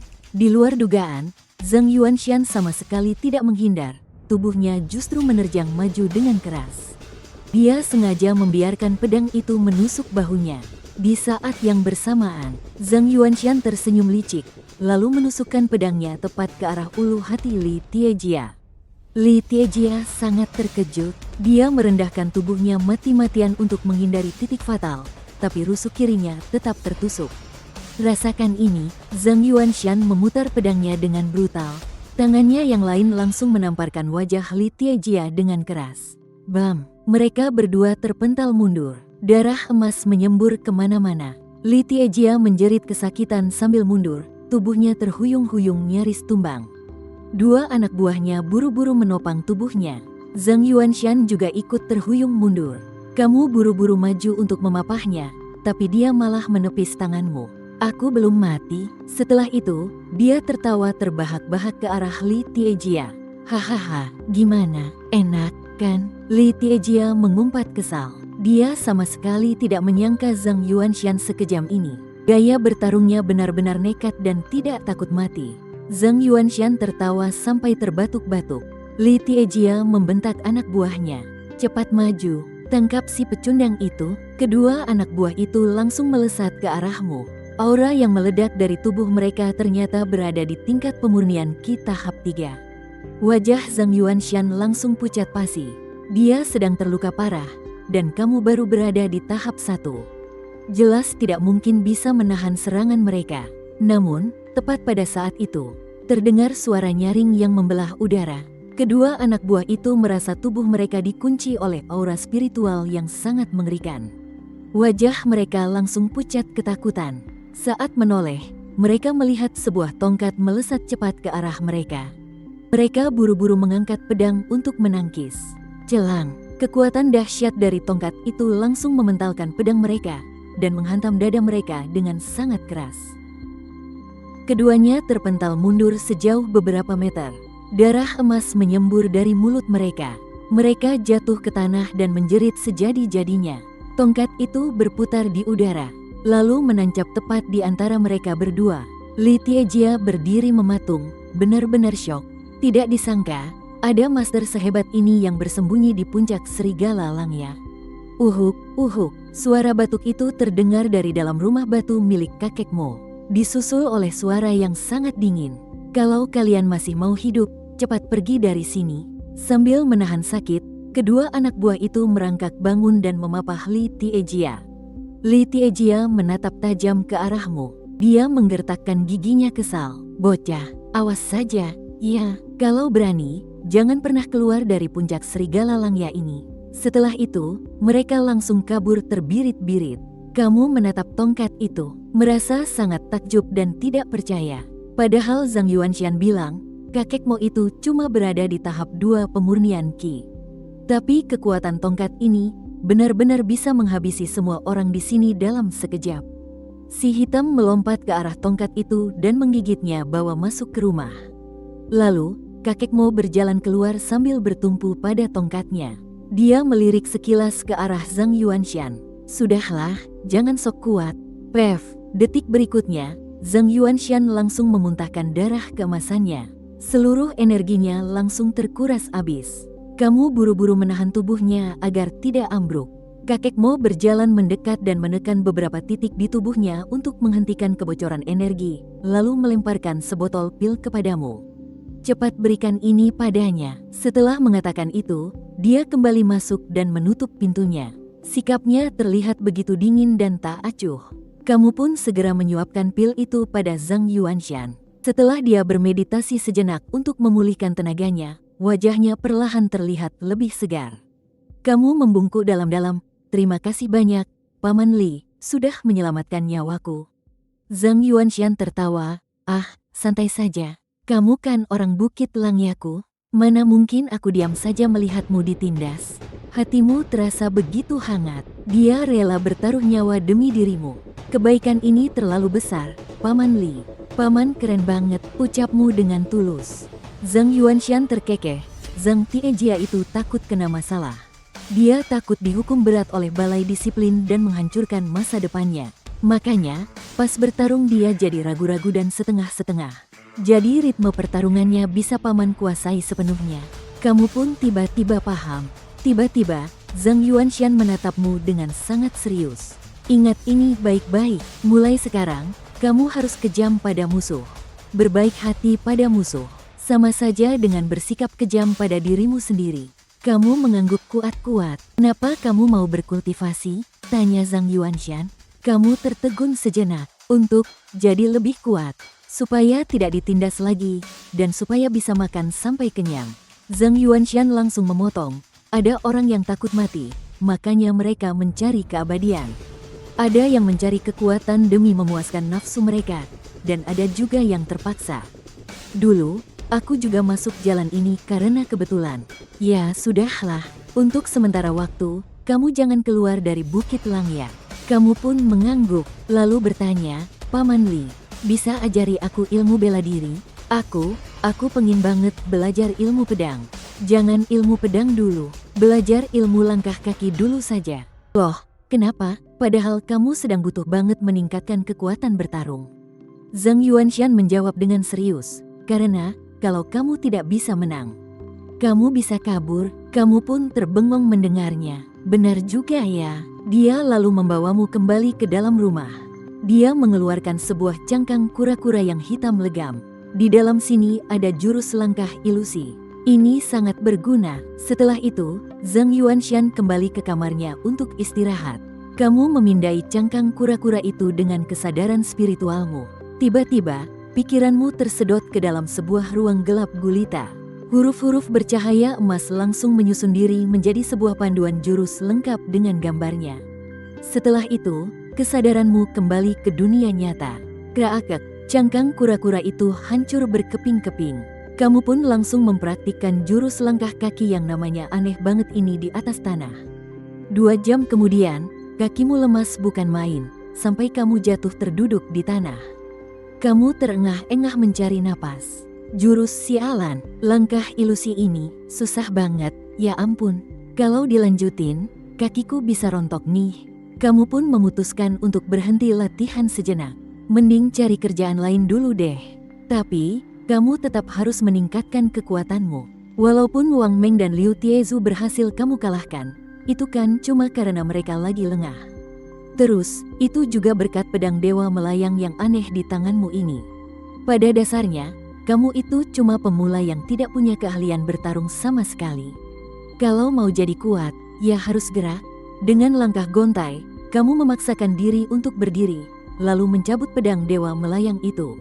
Kamu langsung membabat pepohonan di belakang rumah secara serampangan. Trak, trak, trak. Setiap kali pedangmu menebas batang pohon, aliran hawa dingin yang tak asing langsung merambat dari bilah pedang dan menyusup masuk ke dalam tubuhmu. Hawa itu menjalar lurus hingga ke ujung kepalamu. Wah, segar banget. Rasa lelah yang tadi menggerogotimu langsung lenyap tak bersisa.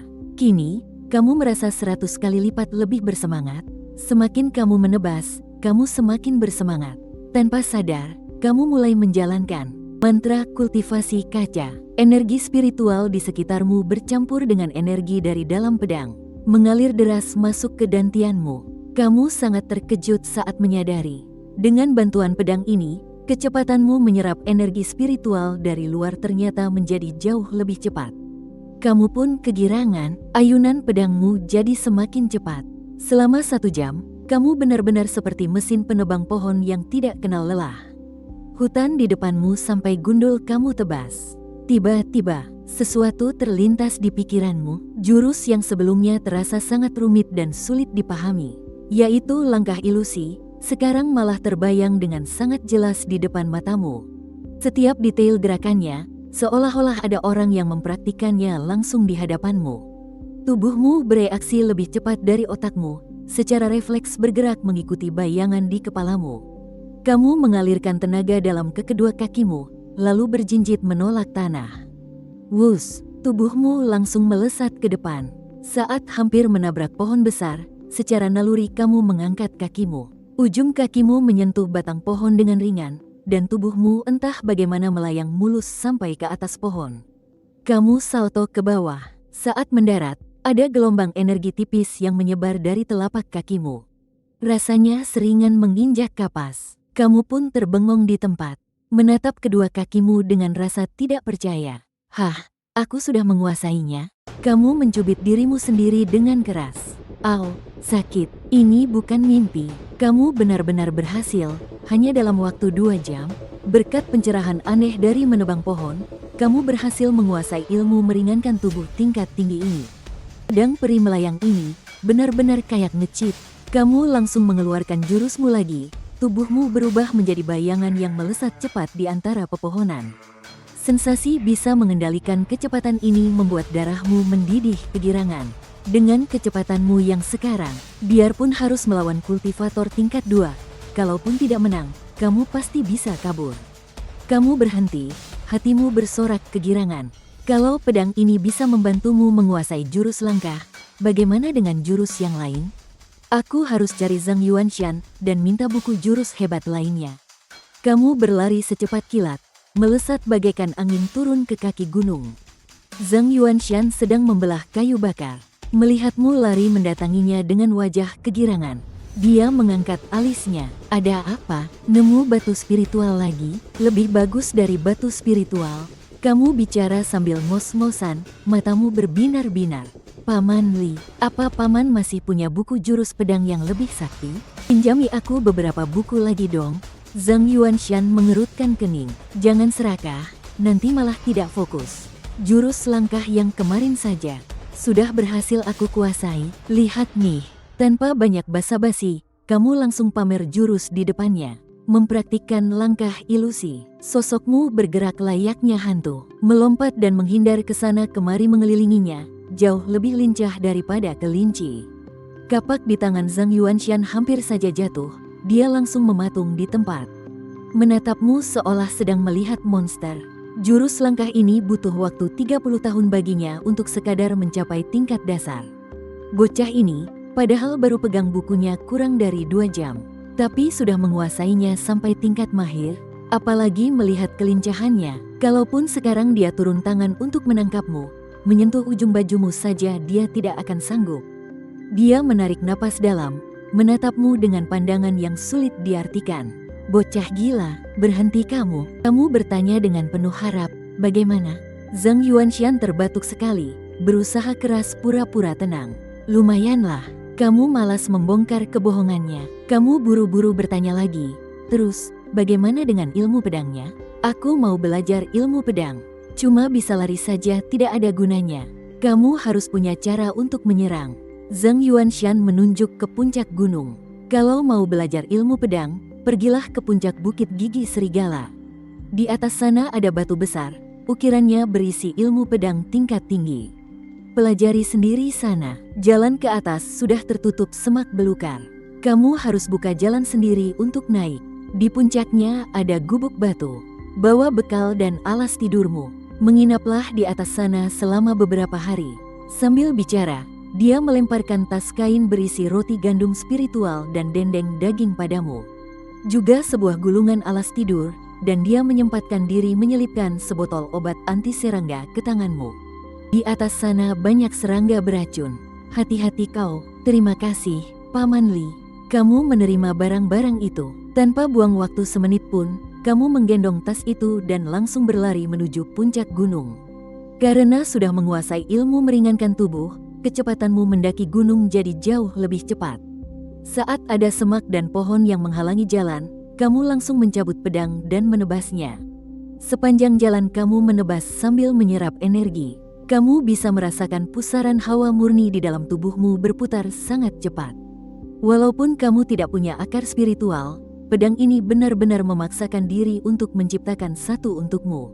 Sebuah pendorong latihan yang lebih gila dari akar spiritual. 2 jam kemudian, saat matahari mulai condong ke barat, kamu akhirnya berhasil memanjat sampai ke puncak Bukit Gigi Serigala. Puncak gunung itu sangat luas. Dalam sekilas, kamu langsung melihat batu raksasa setinggi 10 meter itu. Batu itu penuh lumut, dan di sebelahnya ada sebuah gubuk batu yang sudah hancur berantakan. Kamu berjalan ke depan batu raksasa itu, ingin melihat tulisan di atasnya. Sayangnya, semua tulisan tertutup ilalang dan lumut. Kamu pun mengayunkan pedang untuk membersihkan ilalang di dasar batu raksasa itu. Tiba-tiba, pedang Fuxian bergetar hebat. Sebuah energi yang sangat buas, dot dan liar menyusup masuk ke telapak tanganmu dengan keras. Kamu mengaduh tertahan, jalur nadimu terasa sangat perih seperti disayat pisau. Ilalang ini tidak beres, energinya jauh lebih kuat dan jauh lebih liar dibandingkan pohon-pohon yang kamu tebas sebelumnya. Kamu menunduk dan memperhatikan ilalang itu. Tepi daunnya penuh dengan gerigi tajam. Kamu mengulurkan tangan untuk menyentuhnya, dan jarimu langsung tergores. Astaga, rumput ini ternyata lebih tajam dari pisau. Sepertinya kunci rahasianya ada di sekitar batu ini. Kamu menggigit bibir kuat-kuat, menahan rasa sakit luar biasa di jalur nadimu. Kamu terus mengayunkan pedang menebas rumput itu. Gelombang demi gelombang energi buas terus-menerus membanjiri tubuhmu. Meski sangat menyakitkan, hawa murnimu juga meningkat dengan sangat pesat. Kamu terus menebas membabi buta, seolah tidak kenal lelah. Akhirnya, matahari benar-benar tenggelam. Langit menjadi gelap gulita. Tiba-tiba, kamu merasa energi yang mengalir dari pedang Fuxian menghilang. Kamu mencoba menebas ilalang itu lagi, tapi pedangmu sama sekali tidak bereaksi. Ada apa ini? Kamu mengernyitkan dahi kebingungan. Kamu lalu mengayunkan pedang ke arah batu raksasa di sebelahmu. Terang, terdengar suara benturan keras yang memercikkan api, tapi pedang itu tetap diam tak bereaksi. Tidak ada sedikit pun energi yang mengalir, hatimu pun langsung menciut. Sepertinya penyakit pedang ini kumat lagi. Matahari terbenam, dia langsung mogok kerja. Tepat saat kau kebingungan, dari balik semak-semak tiba-tiba melompat seekor ular besar sebesar lengan. Menganga lebar, dan langsung menggigit betismu.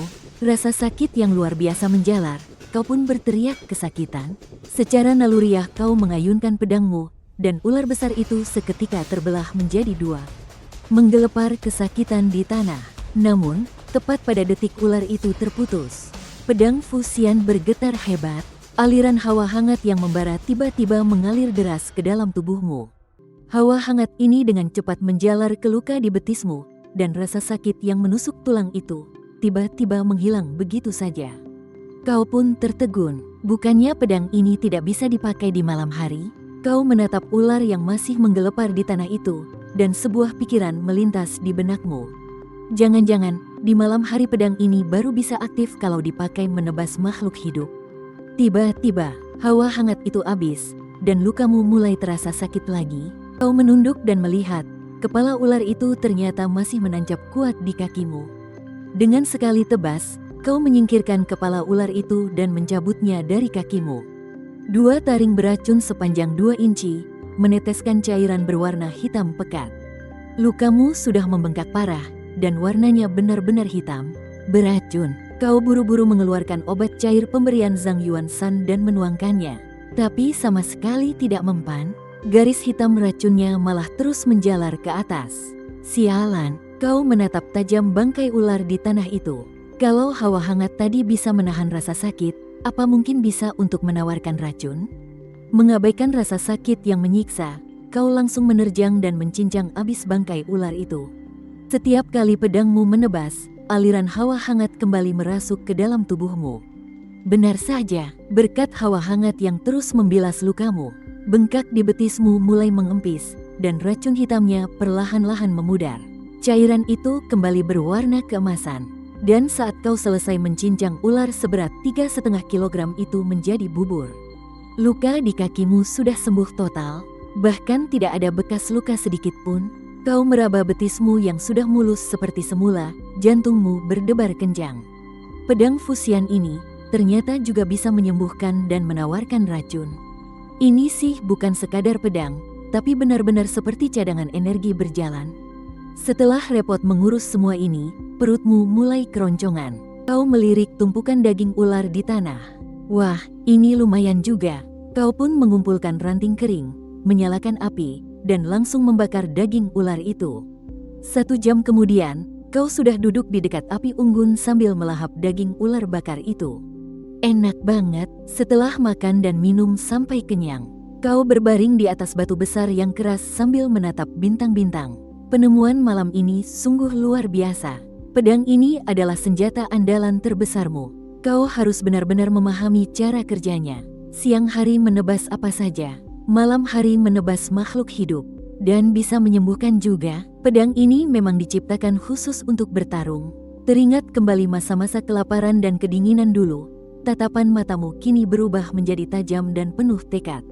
Kau tidak mau lagi hidup menderita seperti itu. Mumpung Tuhan sudah memberikan pedang ini padamu dan memberimu kesempatan emas ini, kau harus memanfaatkannya sebaik mungkin. Masa bodoh dengan Li Taijia, masa bodoh dengan murid sekte luar. Siapapun yang berani menghalangi jalanmu, akan kau habisi mereka semua.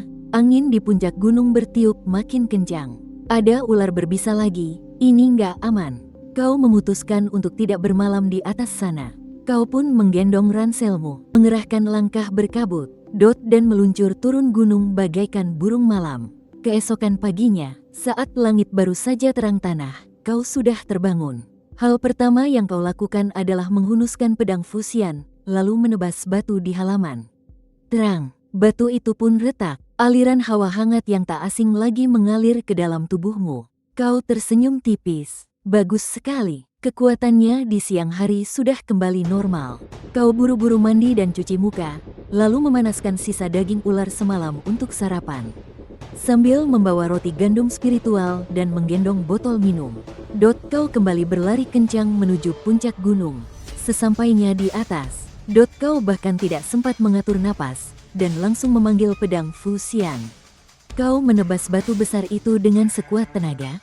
Terang, percikan api berhamburan. Seketika, aliran energi yang sangat ganas menjalar dari gagang pedang dan menembus telapak tanganmu, lalu mengalir deras ke seluruh tubuh.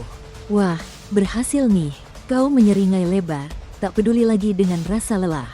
Kau menghabiskan waktu 2 jam penuh untuk membersihkan lumut di batu itu.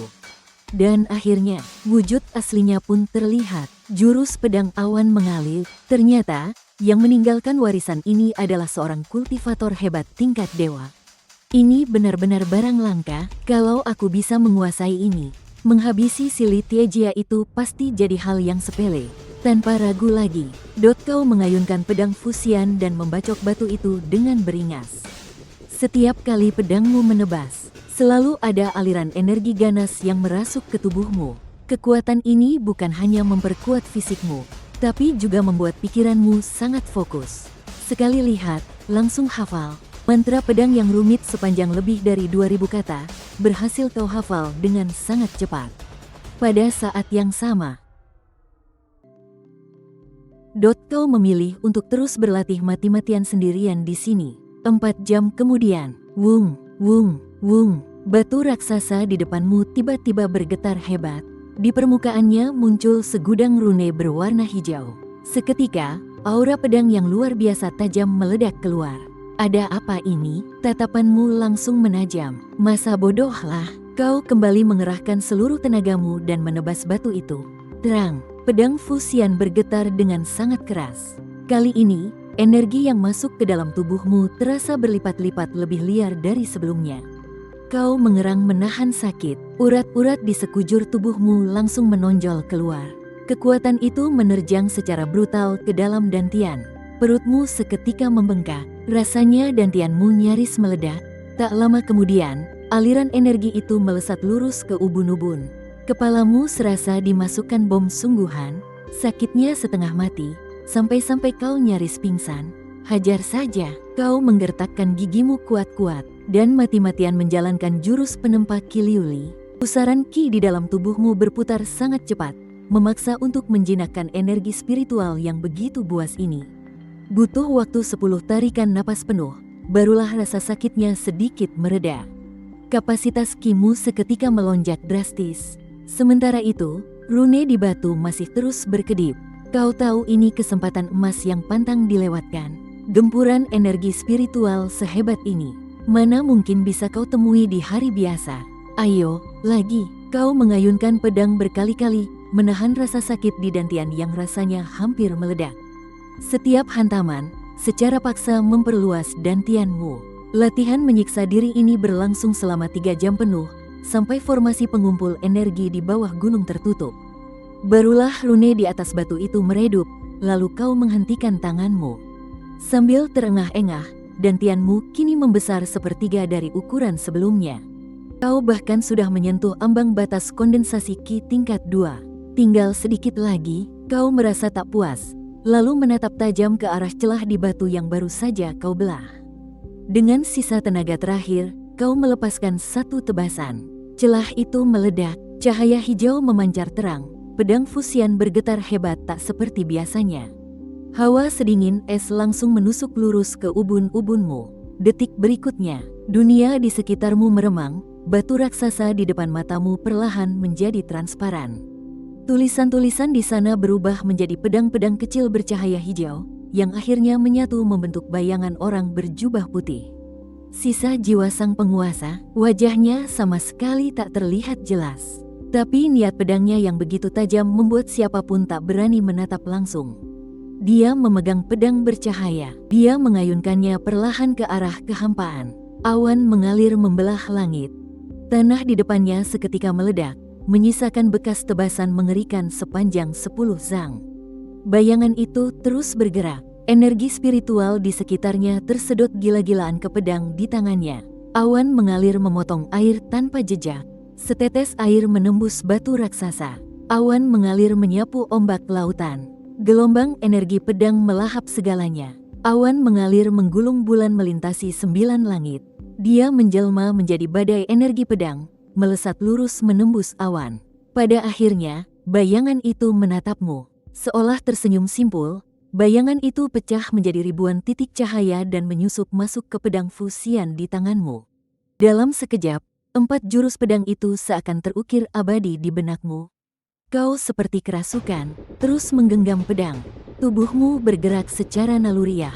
Awalnya terasa sangat kaku, namun perlahan, gerakanmu mengalir selembut awan dan air. Energi spiritual di sekitarmu berkumpul dengan liar ke arahmu. Saat kau meneriakkan jurus terakhir, awan mengalir menggulung bulan melintasi 9 langit. Seluruh tubuhmu berubah menjadi pusaran puting beliung kecil. Secara ajaib, kau terangkat setinggi 10 zang ke udara. Badai pun mendadak berhenti. Tubuhmu meluncur turun dengan cepat. Namun saat mendarat, kakimu terasa seperti menginjak kapas. Semua daya benturan lenyap begitu saja. Kau berdiri dengan tegak, lalu menyadari dirimu tepat berada di tepi jurang. Maju 1 langkah lagi, kau akan jatuh ke dasar jurang yang tak berujung. Gila, hampir saja, keringat dingin langsung membasahi tubuhmu. Namun tak lama kemudian, kau bersorak kegirangan. Aku mendapat pencerahan, jurus pedang awan mengalir berhasil dikuasai. Untuk membuktikannya, kau dengan santai menebaskan energi pedang ke arah batu raksasa tadi. Boom! Energi itu menembus batu raksasa layaknya memotong tahu. Diikuti oleh suara ledakan yang sangat keras. Batu yang entah sudah berapa lama berdiri kokoh di sana, secara ajaib terbelah menjadi 2 bagian yang sangat rapi dari tengahnya. Namun belum sempat kau kegirangan, kedua belahan batu raksasa itu kehilangan keseimbangan dan menggelinding gemuruh ke bawah gunung. Gawat, aku buat masalah. Wajahmu langsung pucat pasi. Gruduk, gruduk, brak. 3 suara hantaman keras membuat seluruh bukit gigi serigala berguncang 3 kali. Kau segera mengerahkan langkah bayangan, melesat turun gunung secepat kilat. Keadaan di kaki gunung sudah kacau balau. Sebongkah batu raksasa menutupi jalan utama pendakian, dan bongkahan lainnya tercebur ke dalam kolam air, memercikkan air kemana-mana. Ikan-ikan hidup menggelepar di mana-mana. Xiao Hei milikmu sampai basah kuyup. Dia melolong ketakutan sambil menyembunyikan ekornya. Zhang Yuanshan dan tetuamu berdiri di bawah pohon dengan wajah kotor penuh debu. Jelas sekali mereka baru saja lolos dari maut. Melihatmu berlari turun, wajah Zhang Yuanshan gelap menahan amarah. Han Feng, ulah gila apa yang kau buat? Batu itu hampir saja menimpa kami. Tetuamu menatapmu dengan tatapan yang sangat tajam. Ada apa dengan batu ini? Tentu saja kau tidak bisa menjelaskannya. Daripada repot-repot menjelaskan, kau mematahkan sebuah ranting pohon begitu saja. Dan tepat di depan wajah mereka, kau langsung mempraktikkan jurus pedang awan mengalir yang baru saja kau pelajari. Tubuhmu bergerak seirama dengan pedang, dan aura pedangmu menyambar-nyambar ke segala arah. Walaupun kau sama sekali tidak menggunakan ki murni, tapi aura mengerikan yang terpancar dari jurus pedang ini tetap saja membuat jantung berdebar ketakutan. Setelah jurus pedang itu selesai dimainkan, kau menarik napas dan berdiri tegak. Zhang Yuanshan dan tetuamu menatapmu seolah sedang melihat monster. Rahang mereka sampai nyaris jatuh ke tanah. Ini, jurus pedang apa ini? Suara Zhang Yuanshan bahkan terdengar gemetar. Jurus pedang awan mengalir, jawabmu dengan tenang. Suasana seketika menjadi sunyi senyap layaknya kuburan. Bahwa ada warisan pusaka dari sang raja sejati di puncak gigi serigala adalah rahasia umum di sekte awan hijau. Tapi, selama ribuan tahun lamanya, tidak ada satupun yang berhasil memahaminya. Dan kau, seorang pecundang yang bahkan tidak memiliki akar spiritual, justru berhasil menguasainya. Tepat pada saat itu, 5 kilatan cahaya melesat di ufuk langit. Murid-murid dari balai hukum terbang mendekat dengan pedang mereka, lalu mendarat di atas jalanan yang hancur berantakan. Sang kapten yang memimpin melirik ke arah batu raksasa yang menutupi jalan, lalu menatap tetuamu dan Zhang Yuanshan yang nyaris tertimpa. Wajahnya terlihat sangat suram dan menyeramkan. Siapa yang bisa memberitahuku, apa yang sebenarnya terjadi di sini? Tetuamu tidak menjawab. Ia hanya mengangkat tangannya dan menunjuk ke arah puncak gunung. Tatapan kapten balai hukum itu pun mengikuti arah telunjuknya. Sorot matanya seketika berubah dingin. Naik ke atas, periksa lokasi kejadian, perintahnya dengan tegas. Kelima orang itu langsung melesat ke udara dengan pedang mereka, terbang lurus menuju puncak gunung tempatmu berlatih tadi. Sesampainya di puncak gunung, regu penegak hukum itu memeriksa keadaan sekitar selama beberapa saat, tapi mereka tidak menemukan jejak yang mencurigakan. Salah satu anak buahnya membuka suara dan bertanya, "Kapten, Kapten itu menjawab dengan wajah masam, kau tanya aku, terus aku harus tanya ke siapa? Anak buah itu sedikit mengernyit, lalu kembali bertanya. Balai Penegak Hukum memang punya kekuasaan besar, dan sering menyalahgunakannya. Saat menjalankan tugas, jika ada kesempatan, mereka pasti akan menangkap orang-orang terlebih dahulu, dan menyeretnya ke Balai Penegak Hukum. Tak peduli murid luar maupun murid dalam, semuanya sangat membenci orang-orang dari Balai Penegak Hukum ini. Tapi anehnya, setiap kali Balai Penegak Hukum membuka pendaftaran secara terbuka setiap tahun, semua orang tetap berebut masuk, karena tahu banyak uang pelicin di sana. Ketiga anak buah lainnya ikut mendongak menatap kapten mereka.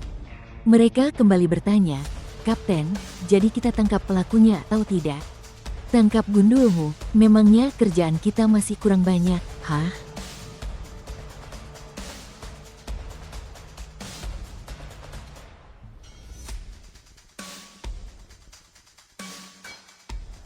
Lagi pula, puncak kepala anjing adalah tempat paling melarat di seluruh gunung awan hijau. Tikus saja ogah tinggal di sini. Anak buah yang kena omelan itu mengerutkan kening, lalu bertanya dengan hati-hati, kalau begitu, apa yang harus kita lakukan? Kapten itu menjawab dengan ketus, ya mau bagaimana lagi? Sejak awal ini memang cuma batu rongsokan, laporkan saja apa adanya. Tulis saja ada batu jatuh dari puncak gunung tanpa menimbulkan kerugian. Soal bagaimana atasan mengambil keputusan, itu bukan urusan kita lagi. Lagian, kalau atasan memang peduli dengan tempat ini, puncak kepala anjing tidak mungkin berakhir sebusuk ini. Baik, Kapten, sahut anak buah itu. Setelah itu, mereka semua kembali menaiki pedang dan terbang turun ke kaki gunung. Ketua regu itu mengusap pelan sabuk di pinggangnya, dan selembar kertas pun langsung muncul di tangannya. Sabuk di pinggangnya ini sebenarnya sabuk ajaib penyimpan barang, tapi itu bukan barang pribadinya. Sabuk itu cuma barang inventaris dari Balai Penegak Hukum, karena dia menjabat sebagai ketua regu patroli di sana. Kalau dia keluar dari Balai Penegak Hukum atau berhenti jadi ketua, sabuk penyimpanan ini bakal ditarik lagi. Dia langsung menggoreskan pena dan menulis cepat di atas kertas itu, mencatat hasil penyelidikan kali ini untuk ditunjukkan pada Tetua Yun dan Li Yanshan.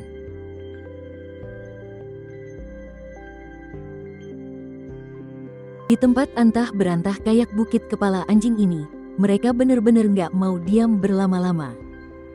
Begitu orang-orang dari Balai Penegak Hukum itu pergi, Fang Chen akhirnya bisa bernapas lega. Syukurlah, semuanya aman terkendali sekarang. Coba ceritain ke aku, gimana caramu berhasil menguasai ilmu pedang awan mengalir? Tetua Yun menatap tajam, menunggu jawaban dari Fang Chen. Bayangkan saja, sudah lebih dari 1000 tahun, nggak ada satupun yang berhasil mempelajari ilmu pedang awan mengalir itu. Tapi Fang Chen si bocah ini, baru juga 2 hari sampai di Bukit Kepala Anjing, malah sudah menguasainya dengan sempurna. Dalam hatinya, beliau benar-benar penasaran, gimana sih cara Fang Chen berlatih?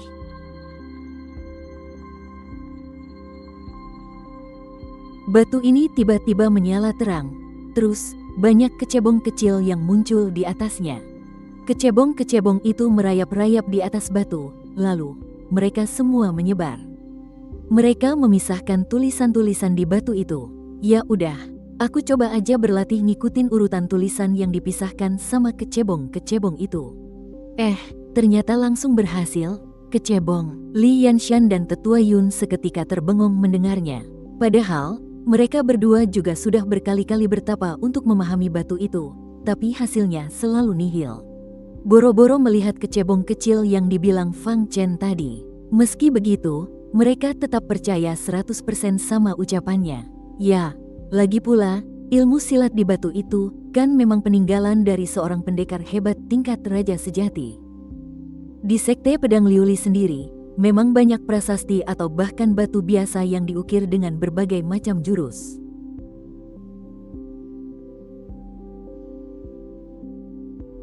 Bagi para kultivator, yang namanya takdir dan keberuntungan itu sangat penting. Iya, bener banget, Fang Chen mengangguk setuju. Tetua Yun lalu mulai berbicara pada Fang Chen. Tentu saja boleh, Fang Chen mengangguk dengan semangat. Lalu dia langsung menuliskan jurus pedang itu di atas tanah.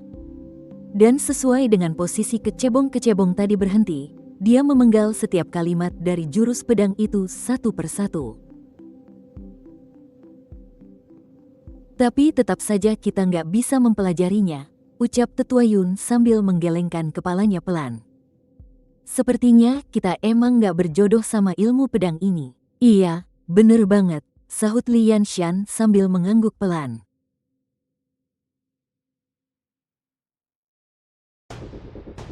Ayo kumpulin semua ikan yang jatuh di tanah itu.